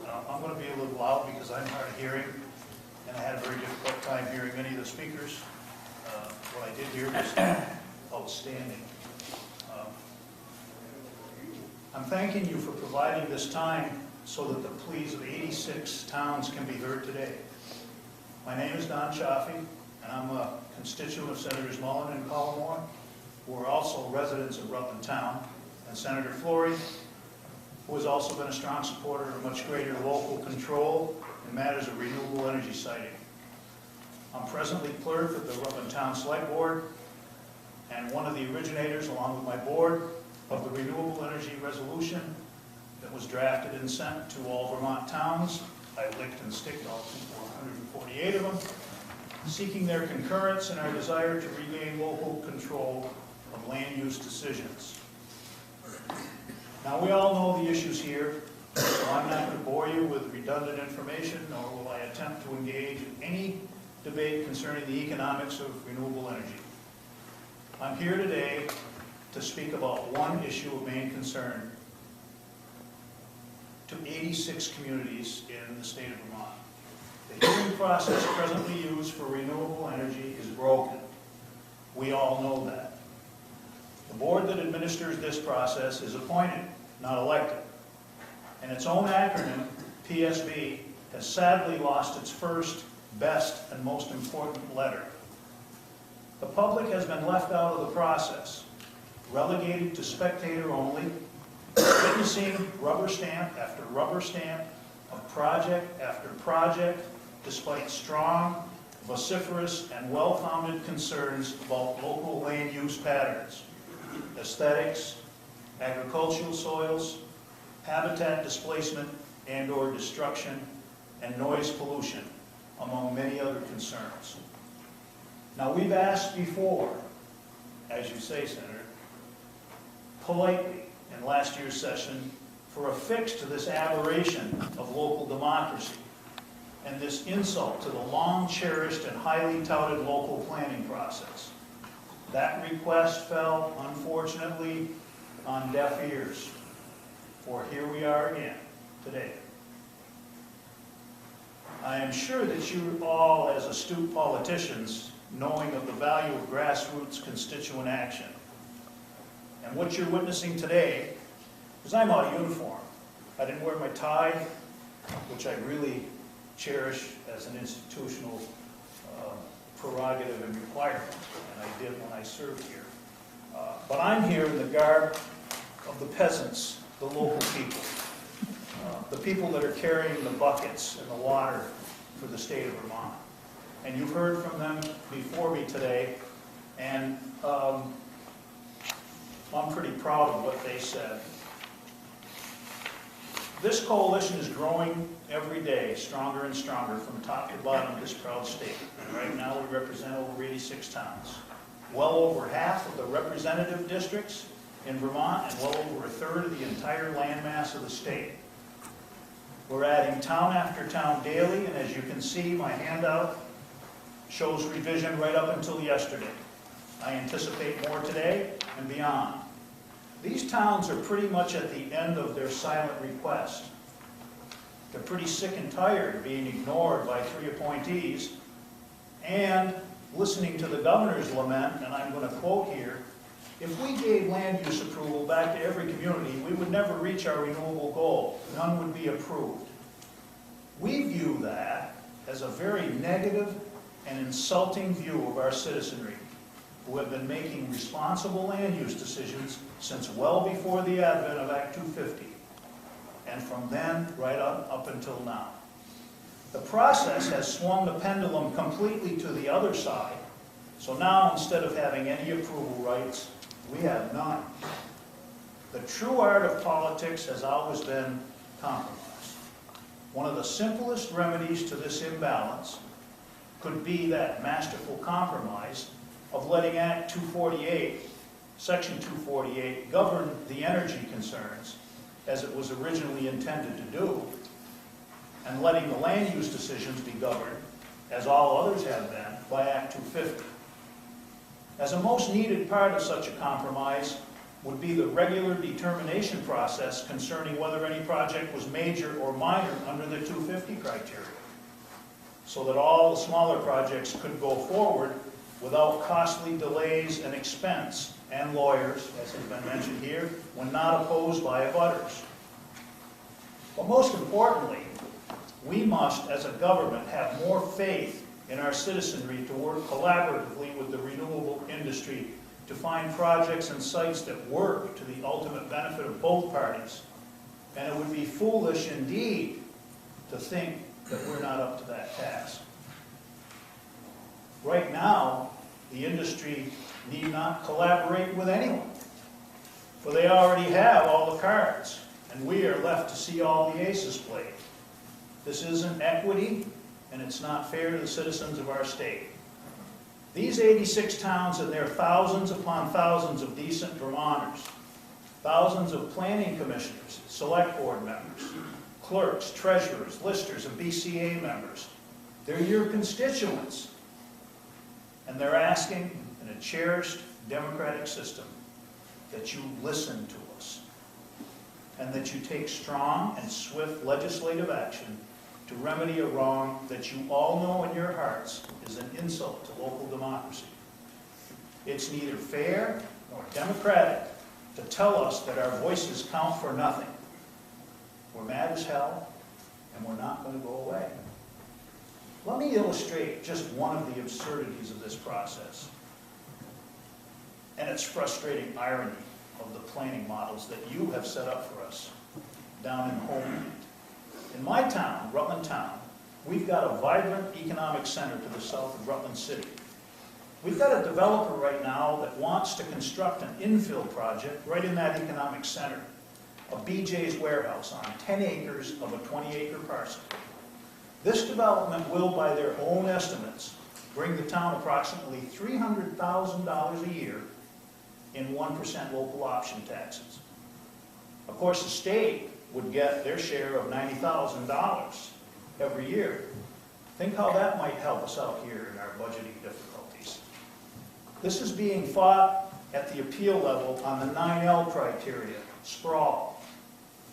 not more than a mile distant from this site on prime agricultural soils, a solar project of 9,000 panels, totally encompassing a 20-acre parcel, is being developed under protest of the town and landowners for violating the town's siting standards.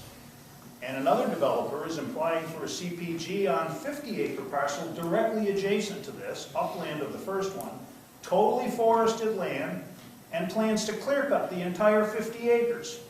Yet this somehow is not considered solar sprawl. The total of these two is 70 acres, 59,000 panels. And even the governor has said, this is too much, not what we want. The total tax revenue to the town from those solar sites is maybe about $30,000 annually, about 1/10 of the BJ's project on 3.5 times the acreage. And what are we to do? You've given us no tools to seek equity of land use balance. I'm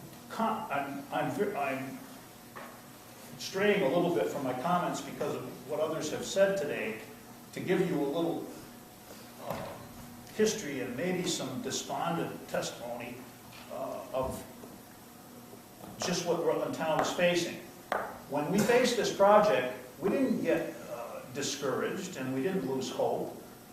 We did what you all have asked us to do and what legislators and legislatures for decades have asked us to do. We planned responsibly. We took 1.5 years to develop those solar siting standards, which we have. We heartily encourage every other town in the state to plagiarize our work, and we encourage them to do that. When the CPG was granted, we didn't give up heart there either. We, as the only town in the state, went to the Supreme Court with our case, and that's where it sits right now. That project is being appealed. Sorry, that project being... That project being the Grow Solar RRE Renewable on Coal River Road, which is a 50 AW project. We felt it was...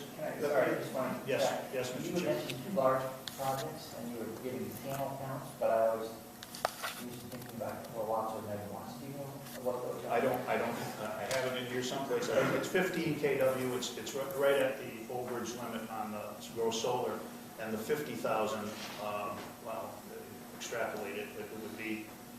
It's pretty much the size of the Ranger projects. Almost. I can check with you. And the two of them together, comprise the same amount of land and impact as the governor is talking about with the Ranger projects, which he says, in his opinion, are too big and not appropriate for the state of Vermont.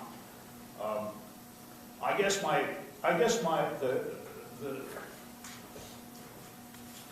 the PSB also was the first time that the full PSB, not the subcommittees, did a site visit on that particular project. So they did come to Rutland Town. They came and looked at the Coal River Road project, and there were some very good questions asked. And I'm not going to name the commissioners by name, but there was one commissioner in particular that couldn't understand why the developer turned down an offer from one of the residents who was protesting this project to provide them with an equal parcel on the other side of town that wasn't involved with a tremendous residential development, free of charge. He was willing to purchase the land and give it to them for their project. And he also spent the legal money to have an analysis of that particular site that he was going to give them done, which stated that that parcel would more than adequately support their solar arrays and produce them the same amount of renewable benefit.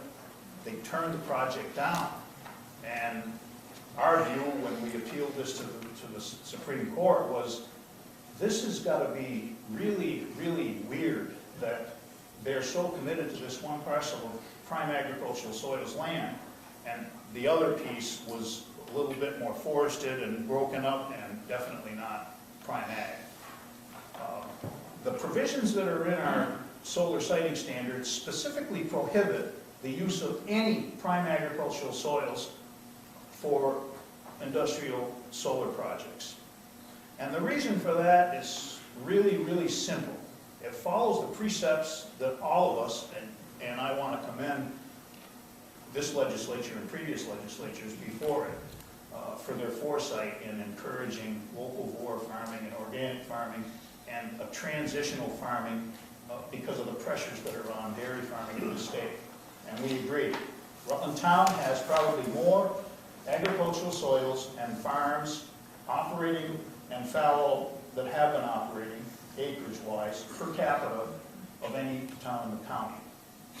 And these are lands that cannot be sacrificed to industrial solar if we are going to be able to provide the kind of lands that are needed for the organic transition. And it's happening now in our town, and there'll be more pressure even for sharecrop farming in that regard. And that's why we protected them, but the PSB totally disregarded us. And I guess in conclusion, because I know your time is precious and I could go on, I just truly believe that these towns representing your constituents, they're not going to beg anymore for recognition. They want standing, and they want local control given back to them in the PSB process, no matter how you have to do it. And they're simply going to vote their beliefs. And we hope you heed that message. Thank you very much. I appreciate your time today, and I'll answer any questions that you may have. Thank you for coming in. So that completes the stage of this morning for formal presentations. We have approximately half an hour more available to us for a conversation. So it's great to get testimony, but it's hard to have much in the way of back and forth. And so at this point, I'd like to invite members of the committee to open up, ask questions of you all or you of us. But I also just wanted to start, since we're really here to learn from your experience. One of the requests we've heard in the discussions we've been having in committee is around the notion of to what degree should the town plan influence public service board proceedings. And under current law, we're giving due consideration. Karen Bowen has talked with the committee and worked on the solar siting task force to argue for a higher standard, which is substantial deference. As come out of today's testimony, that standard of substantial deference is what's actually used in 248A proceedings for telecom. So, in a way, we had some, Jameson alluded to it for Shelburne's experience on the cell tower, but I'm trying to evaluate how effective change that is. We kind of have, it's not exactly the same, but it's almost like we have a test case. There's a part of the PSB process that uses substantial deference. And I'm wondering if towns that have been in telecom proceedings have found that that standard has been helpful to them in feeling as though their voice and planning goals were better heard by the public service board. Sure, you can distill that down to something short. I'd like a show of hands how many people think that we should take land use back to Act 250. Thank you. Thank you. That was helpful. Can I, Yes. I'd still like to go back Please, to now you can go. yeah, the substantial deference question. Has anyone here been involved in proceeding that used substantial deference? And Jameson reported out, we could go into that one more. And sir, could you chip in from up there? Sure. I can address that first from up here. We have Sutton had a proposal for a communications tower right on our boundary. It's actually 90 feet or so into the town of Burke. And we were requested to provide comments in advance of the Public Service Board process, which were supposed to have been relayed to the Public Service Board. And we commented on the application saying that we would like to see it camouflaged to the extent possible, that we would like the Public Service Board to consider networking these sites so you didn't have duplication because of a lack of coordination among utilities. And last thing that we requested was that we get some deference in the process and be allowed to participate. We never heard anything after that point. Nothing. Was the town a formal intervener in this? Yes, we were part of it. I'm chair of the planning commission and development review board. And so because I'm not quite sure what you mean, you never heard. So you filed an opinion or how your town plan would direct something around this? Yes, with the developer. Yeah. And those comments, as far as we know, have absolutely no impact. Anyone else with experience on the 248A contract? Senator, you had two towns here earlier, Shelburne and Facein, that have had experiences with telecom, but they're not here right now. Facein left. Yeah. Sure. I think the challenge with,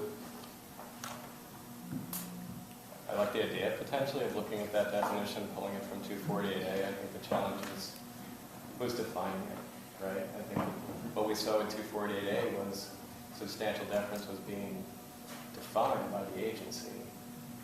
Public hearing process happened, I think communities gave input. Unfortunately, nothing changed. I mean, the definition literally stayed more or less how it was. Karen might be able to speak to the detail. Without looking at it in front of me, I'd say there's an opportunity there to shift towards, I mean, it's certainly an improvement over due consideration in our view. Senator Rogers? What if that as well was put back into Act 250 and then a developer would have to work within the town plan? Would that be helpful to the town? Can you say that again? Well, as Senator McDonald expressed, it wasn't that many years ago the telecommunications towers had to go through Act 250. And I'm just wondering, my personal perspective is all land use should go through Act 250, including the solar and the wind and the telecom. Would that be helpful to the town, in your view? Absolutely. I mean, I think that's what Senator was saying. He's pulled, right? Yes. Yeah, and the reason I did is I want all of you to know who referenced that we've taken too long to respond to your concerns, that I think it's important to understand how many efforts we've made that you might not know about. And that's not comforting given the situation you're in. But I'm aware of pretty much every year trying to resolve this problem. We run into resistance from the governor. We run into resistance from people who believe that renewables of all kinds need to be built as fast as they possibly can, or the world will end.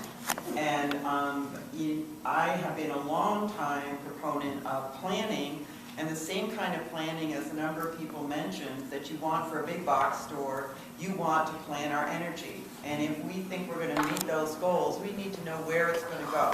Where is that energy generation going to be? And we get to decide, the people get to decide. It isn't about the PFB, who was designed to deal with utilities and mass generation of power. These are very local projects. So I hope that we can get it resolved this year and come up with a very straightforward, clear-thinking plan. And I would like to follow up on that. I agree with everything Senator Snelling just said. And it has taken us a while to get here, but I think we may actually, if we can move ahead with using Act 250 for land use and having both town and regional plans carry weight, I think we may end up with a far better proposal than we've ever had in the past, because I think I'm at a point where I never was in past sessions on how I think it should be fixed, and I think there are other people in the building that are feeling the same. So I'm very hopeful that we can get to that point and hopefully solve this problem once and for all. Senator McDonald? The substantial deference or due consideration is like arguing about what an A, B, and a C, and a D means on a report card. Putting it back into Act 250 and just saying we're done, big box stores are put on prime agricultural land. They sometimes clear trees to do them. High schools are put on, new high schools are on prime agricultural land. State police parks go on prime agricultural land. Affordable housing goes on prime agricultural land. Conference centers, it all goes on prime agricultural land. And there are many people that are working to change Act 250 to make all those other things easier to do. So I think what we need is where the 12,000 acres of solar production ought to go. And we ought to set up a criteria of the type of places where it ought to go and the type of places where it shouldn't go. Once you know where everyone would go and none would go, then work your way down through. And the last witness who's been around this building a long time knows that we people weren't here. The majority of this committee wasn't here when it was taken out of Act 250 and sent to the Public Service Board, and half the Senate isn't here today. We're here today because last year, this committee, by a majority vote, said siting issues have to be taken up, and something has to change. That's why we're here. Now, you can call us you people all you want and say we're the ones that are standing in the way, but we're the ones that initiated a siting commission and are seeking to have the system for putting renewables up different. Today, if you're a landowner and you want to do this, you go out and say, it's my land, it's my property, and I am free to do with my property what I want to do. And you make a proposal, and the Public Service Board does what you have seen it do. You're asking that the legislature say that a property owner may not build solar simply because it's their property and they want to do it. And that's what you're saying. And you're asking us to restrict property owners' rights to do solar and to reduce our electric bills in a way that no longer allows a property owner to do what they want to do. So keep that in mind when you're asking for this, because there will be, my goodness, if you did the same, if you put the same discussion in for milk production, making milk for out-of-state companies, producing more than your counties need, polluting rivers and lakes to produce that milk, being totally exempt from Act 250 and able to double a farm anytime they want to. If you tried to intervene and say, we're not going to do that anymore, there would be a scream and a howl throughout the state. But for solar, we need to have some criteria for how towns can write plans that permit solar where they think it ought to be, and discourage it where they think it shouldn't be. And I think that's what the committee would hope to be able to achieve. And we're looking forward to looking at the siting report and hope that you look at the recommendations from the committee. Can I just add on to one thing that Senator McDonald mentioned, 12,000 acres. So that figure, you may be aware of it, or maybe not, but just to be sure, as part of the state comprehensive energy plan target of 90% renewable by 2050, it says that amongst the different sorts of energy generation that we might have, that they're estimating 12,000 acres of land producing solar energy. And so That's what that number refers to. Again, statistics aren't necessarily comforting, but they are sometimes interesting, to walk through. I've looked at how many acres do we currently use in Vermont right now for transmission and distribution wires and substations. The existing electrical system we're all familiar with. And that totals around 58,000 acres in Vermont are employed in that. So Vermont's 6 million acres, 60,000 acres is 1%. And so traditional electrical infrastructure is just a little under 1%. Right now, we have about 1,000 acres of ground-mounted solar out there, so we're about 1/60th of 1%. If you were just doing it mathematically, you might say, wow, this is surprising that only 1/60th of 1% of the landmass being used for solar would draw such a response from so many citizens. So again, it's not just about the math, but sharing the numbers to help put it into scale. Because part of a rational discussion is trying to figure out the scale of what we want to do, where we want to do it. So another question or observation that came up this morning. Senator Gray? Yes? Please, you just brought up such a good point, and it hasn't been brought up in any of the discussions here by any of the parties, but it is, I believe, an issue of fairness.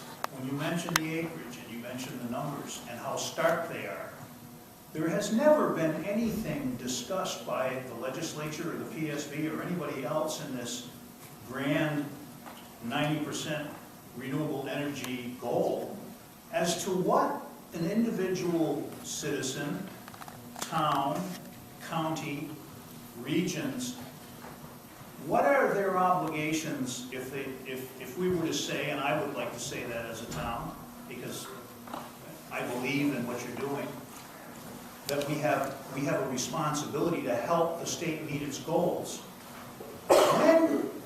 What proportion of that goal is it incumbent upon us to provide with our landmass and the application of that solar? When have we done our job? Who's us? Who's us? Us, meaning the town of Rutland has so much acreage. If you're going to distribute the responsibility throughout the state, it shouldn't be just the low-hanging fruit that gets all of the solar fields, and that's what's happening now. The easiest places are getting taken, so one town may be doing 300% of its responsibility. We were there about 10 minutes ago. Yeah. The private landowners of Rutland and every other town today can build solar pretty much where they want to. Correct. Okay. So it isn't Rutland Town building it, it's not Williamstown building it, it's private landowners. And if you wish to change what's going on today, you have to come up front and say, you want the state to set up some rules that it's not up to private landowners anymore. Towns shall be able to supersede individual landowners' rights to build solar in some organized hierarchy or decision-making process that is fair to those communities. But every community in the state has local zoning and planning that restricts a whole mess of people's activities. Right. So can we go first? So we have to make that I know. work before the Public Service Board or some other decision-making body that sorts these things out. And we're saying that the body should be the local body, not the PSB. Oh, that's all. That's not going to happen. Who are you speaking for? That's government. I said, who are you speaking for? We're not going to let the local boards decide what's going to happen in their towns. Why?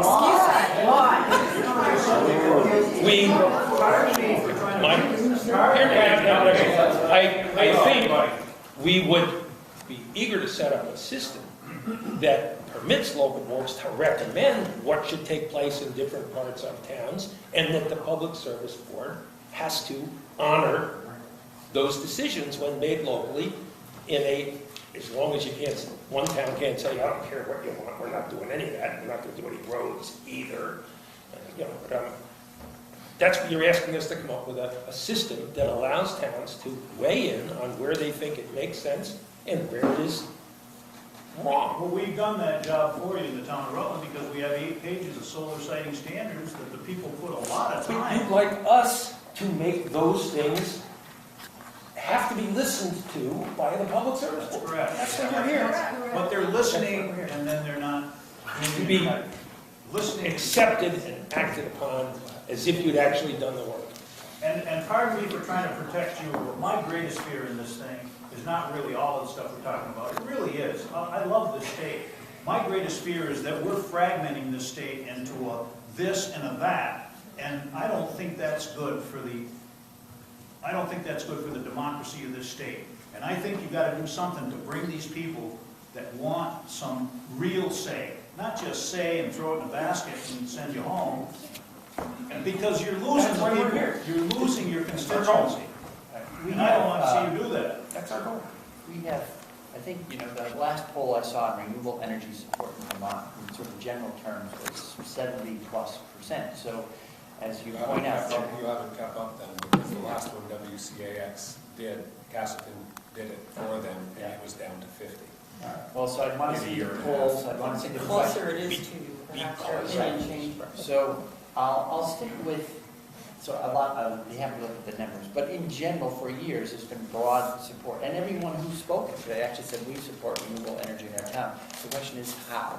And that's really, so underneath, before we get pulled into a sort of a struggle, well, it is a struggle, but the point is, I think this committee and you all, we're all looking for the how to do it best, not if we're going to make the move. You raise an interesting question around how, what's the town's obligation? And again, so I think I live in New Haven, which happens to be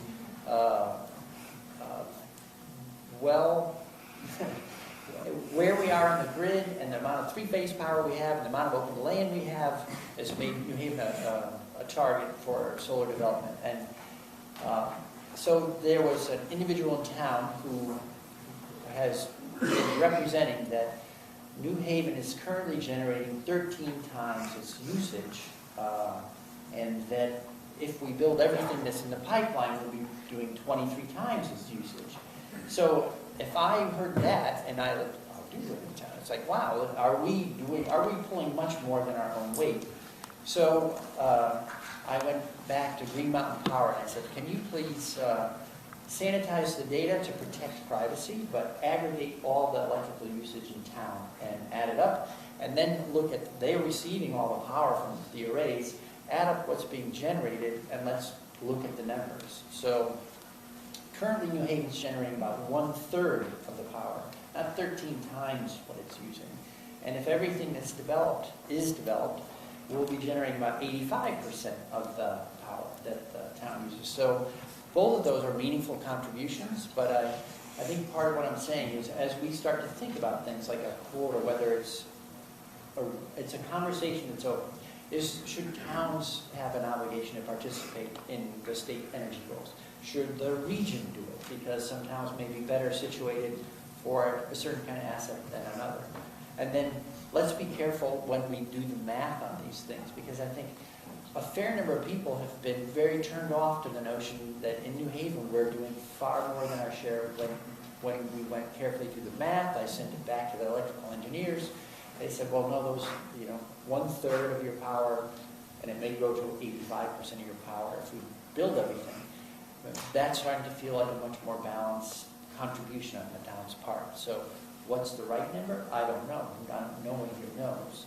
But I think that's part of the kind of balanced conversation that we're aiming to have. Senator Rogers. I'd just like to state that we don't all necessarily agree with Senator McDonald, and that I have faith in the towns and the town plans and the regional plans, and I think we can reach our goals. We can tweak it in the future. We do that constantly and consistently in this building, but I think that I have faith in the towns and regions and their planning, and that we can reach our goals that way and continue a long-standing tradition of responsible land use in the state. Senator Rogers is correct. But the notion of fair share. There might be towns in the state where there are landowners that are eager to produce solar power. And there might be in towns where the town it goes, hey, solar power's good. We'll do this much. And it may go before the Public Service Board, and the Public Service Board may find that in order to get the power out of that isolated town in the middle of nowhere, the ratepayers in Vermont are going to have to shell out a lot of money to put poles and wires in to get that power out of that town. And they may say, thank you very much for being willing to do this, but we're not going to spend the money to ship that isolated power out of your town because it's too darn expensive. So there are other towns where they may be willing to do twice as much power, and it's right near where it could be used. It requires no poles and wires, and it is delivered at a much lower price. So those are things that the Public Service Board ought to be thinking into while it looks at local plans. We don't want to make every town produce the same amount of power out of fairness if some places are uneconomical and wasteful. Mr. Woodworth, you have your hand up. Yes, thank you, Senator. I'm Mark Woodworth. I'm on the Planning Commission of the Town of Newark, also on the Executive Committee of the NVDA, which is the Regional Planning Commission that serves Caledonia, Essex, and Orleans counties. And I was struck by your math about the amount of acreage that would have to be committed in order for us to reach our energy goals. And they struck me as not being very significant amounts of land. And it struck me that it's such a small amount of land that we can easily go through a collaborative process to decide which of those acres are going to be committed to energy production and which are not. We're not talking about a lot of land. But right now, the towns are not involved in that collaboration. We have energy developers who are deciding where these projects are built. And if we are to meet our energy goals, it's going to require grassroots support from all of our communities. And right now, we have grassroots opposition to our policy, and it ain't going to work. Over the weekend, I was reading a 1988 report on planning that was conducted by the Future of Vermont, and it was conducted during the Cunin administration. One of the things they talked about was, as we develop, we need better town plans, better regional plans, better coordination between the two. And then they went through a whole series of points on how you might improve it. I felt like if I just inserted the word energy, so it was town energy plan and regional energy plan, that it was really a very similar conversation, and we may be in a similar place in terms of we've worked on land use and development issues for decades and worked out a system. I'm not sure that clearly there's a sense that we haven't worked that kind of system out from the municipal level to the regional level to the state level for energy planning. Please. It's just a small question of semantic. You mentioned that all the folks who testified today started their testimony by saying they're pro-renewable energy. I think that's a broad definition. Renewable includes hydropower and biomass.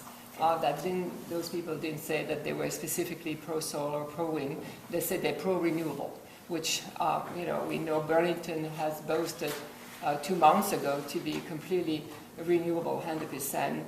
They're 30% hydropower, biomass, and then they buy wind power from the state of Maine.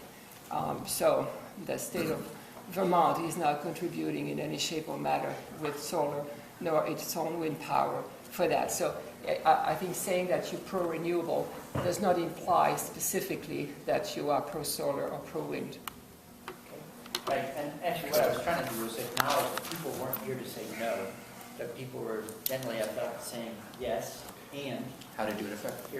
here's how we'd like to think about doing it more effectively. Mr. Bradley? Chairman Bray, John Brabant, as you know, I represent Vermonters for a clean environment in my day job, but prior to this, I served on the Woodbury Planning Commission when I lived in Woodbury. I was a Woodbury representative on the Central Vermont Regional Planning Commission, and the document that you referenced, I would conjecture, was related to the planning efforts associated with Act 200, which I worked on both at the regional and the local level at the time. That was all underway. And just an important point about Act 200, and I think I just spoke with some folks in this room about that. Act 200 was a bottom-up planning process. There was this kind of a conflict that rose up back in the 80s, and the legislature at the time and the Cunin administration put forward this planning process, which is a bottom-up planning process, meaning that town plans are developed according to a set of state established standards and statute. Those plans are developed, and those plans inform the regional plans.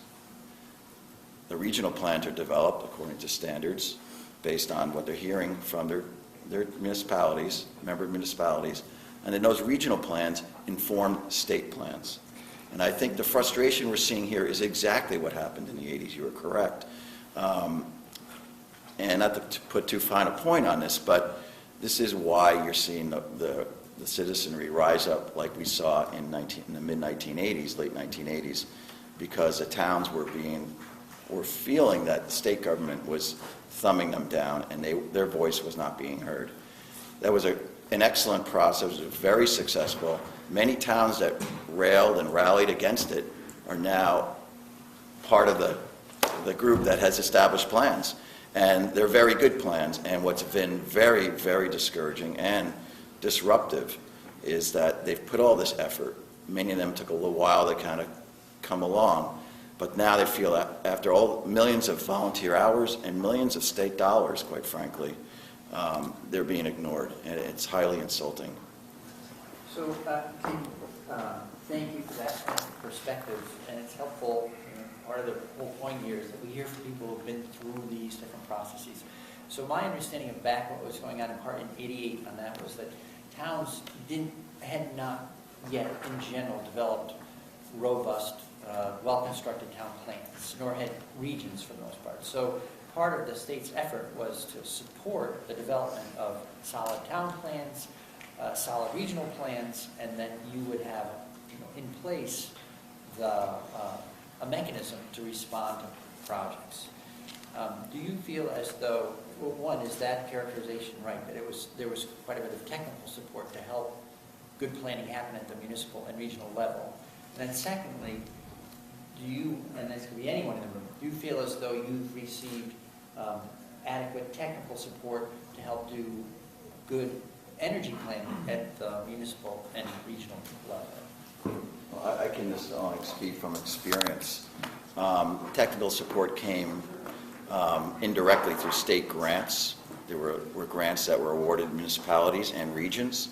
So those grants funded regions' planning staff to provide that support, technical, if you will, in terms of the plan nuance. There was also, because it was a state agency responsibility to collaborate with the regions, there was a commission on regional commissions, I believe, at the time, which I think that's been disbanded. But those state agencies had planning staff that were ramped up that then would assist the regions and the communities. Here's an example about how well that process worked. Back in the day, if a community wanted to put in a sidewalk along a state highway, the state highway engineers could say, nah, it's not on our planning table, and we're not doing that. Now, if a town plans, and it's part of the regional planning effort, consistent with that effort, they can say, we want this village area to have sidewalks and crosswalks. And the town I live in, Calais, has been able to slow speed zones down on Route 14, which were dangerously fast. AOT previously had no interest in slowing down, and they at first did this. Woodbury has done the same thing around Woodbury Lake, AOT did not want to slow it down, but they had to. And it was a very, like some towns in the beginning of that planning process, were reluctant to go along. AOT was very reluctant in the beginning, but now that's become part of the ethos. And I think we can make this part of the ethos. I don't think there's any disagreement. We want to get out of the carbon business. We all think it's bad. It's bad for our lungs and our children and our planet. But just, you can't ram stuff down their people's throat. You can put a bike path on people's property, you know, with their support, but you ram it through, people are going to oppose it, even a bike path. Sure. Act 200 was part of that whole Yes. process you alluded to. And I think Act 200 got repealed eventually. Is that correct? That's not correct. Not correct. I think there were amendments over time. There were also regulatory decisions at the the environmental board, that's now the natural resources board, that caused communities, forced communities to go back and develop their plans to make them more regulatory. That's been a discussion in your House Natural Resources Committee. Plans weren't meant to be regulatory documents, but 250 couldn't get a grip on this very broad language in terms of directing development, so they basically mandated through their decision-making that plans be more specific on certain kinds of development. I don't think that's inappropriate. I think that's probably where plans need to be on this kind of development as well. Another thing that came up in testimony in committee in the last week was that town plans may, when a project goes ahead that the town wishes it hadn't happened, and then they appeal, that then on appeal, that town plan did not get judged in the Supreme Court as being adequately well constructed or something like that in order to have force in those proceedings. And I'm wondering if any of you have had an experience with bringing your town plan into an appeal process, and if you have experience, like how was it interpreted and how did it go for the town? We did. We entered, not the whole town plan, but we entered the solar siting standards that had been incorporated into the town plan, into the court docket in the Coal River Road case. It was summarily dismissed. All I can tell you is as far as, and that's why I compound on John's comments, John Graven's comments are very, very apropos to this whole discussion. People are asked to volunteer their time. We know how tough it is in this society today to get volunteers. And planning commissioners are volunteers that put hundreds and hundreds of hours in. And these people are pretty disheartened when they do a good, consistent, solid job of local planning and it's totally disregarded. How much more difficult is it going to be if we continue this process to get anybody to be on a planning commission? If they're going to be ignored. I mean, that's why we're here. I know, and that's why I'm saying to you, Art, that when town plans have clear, concise, precise community standards for renewable energy, they've got to be more than just listen to it, throw in the basket. They have to have some control, because those planning commissioners deserve that in that community. That's all. Okay, we have 5 more minutes. I'd like to ask one question on another thing. A number of you all alluded to the cost of participation. So I don't know if people could just, because we are getting close to the end, offer a 30-second, 1-minute summary of your town's participation in a PSP proceeding and what it cost you to, from your perspective, of how much it costs to have like meaningful participation. I'll take that, sir. Okay. So we put our money where our mouth was, and we went ahead and taxed ourselves $75,000 to intervene in the Sheffield Wind project.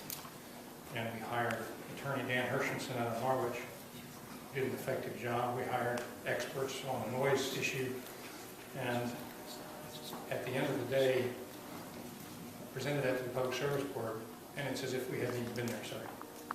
And Ridge Protectors, as a private support group, spent 10 times that much. And again, same result. Robin Clark from the Lowell Mountains Group on Kingdom Community Wind. And our first year we spent probably close to $70,000. 1 year. to participate in the technical hearings. And as we also had experts hired, we did a lot of, Nancy was present at the time, she did a lot of the paperwork, which is tedious and arduous. And we hired an attorney to represent us during the technical hearings, and we came away with nothing. Melody McLean, Georgia Mountain. Our town didn't participate, we didn't get any support at all from our town through the technical hearings. We were on our own when we went pro se, although we did hire an attorney at different times during the process, but we couldn't afford experts. Our town didn't hire experts for us, so we weren't there, basically, because we didn't have the funds that the developer did. And it wouldn't have mattered. Whether it mattered or not, we just couldn't. You and your husband just recently highlighted in Vermont Digger. Is that your family? Yes. Okay. Yes. Thank you. So, John Brabant, for the record, I serve as vice chair of the Callis Select Board. Our chair will be here later, or any minute now. We just ended a process a 248A process regarding a Wi-Fi tower associated with the VTEL Corporation. That tiny little tower has already cost the town $90,000 in legal and expert fees, and we have one more bill to come in from our law firms, Stitzel Law Firm. That was a small project, and at the very last minute, the applicant withdrew their application 4 days before the scheduled hearing, after depositions and everything was done.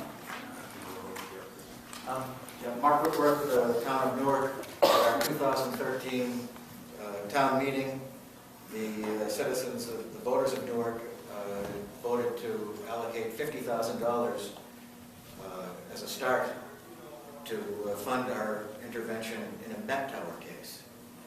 The Met Tower was never put up. Other towns?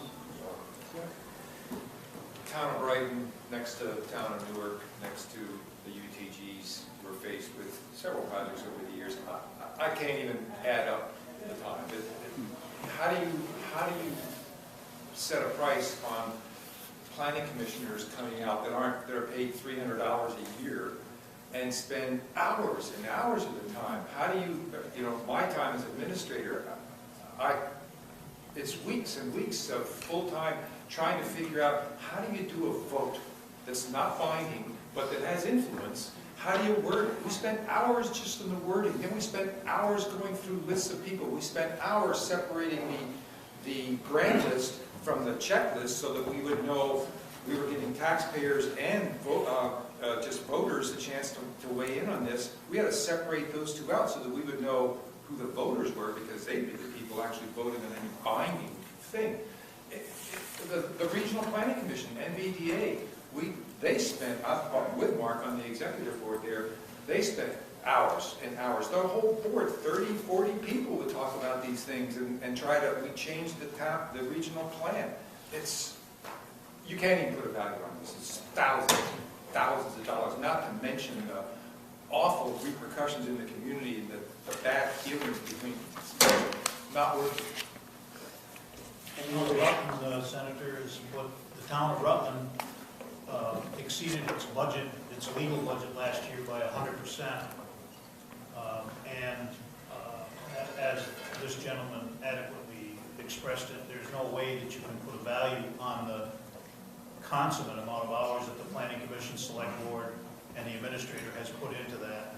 And we have budgeted this year an increase up to $50,000. I would say we're at least $100,000. And we're in the Supreme Court, so and lawyers aren't cheap, and Supreme Court cases aren't cheap either, and that isn't done yet. So it's a lot of money. Any other towns on that question? All right. So we've reached the end of our time. I know that we didn't originally plan to go this long, but it's a rare opportunity for us to see as many of you who are on the front lines doing the work of creating town plans, participating in regional plans. We all, I think, we have a lot of shared values and shared goals, and the question is how do we learn from one another to plot a best path forward. I want to recognize Senator Rogers for helping organize this event and getting us into the Senate chamber so that we had a lot more room to have a lot more people participate.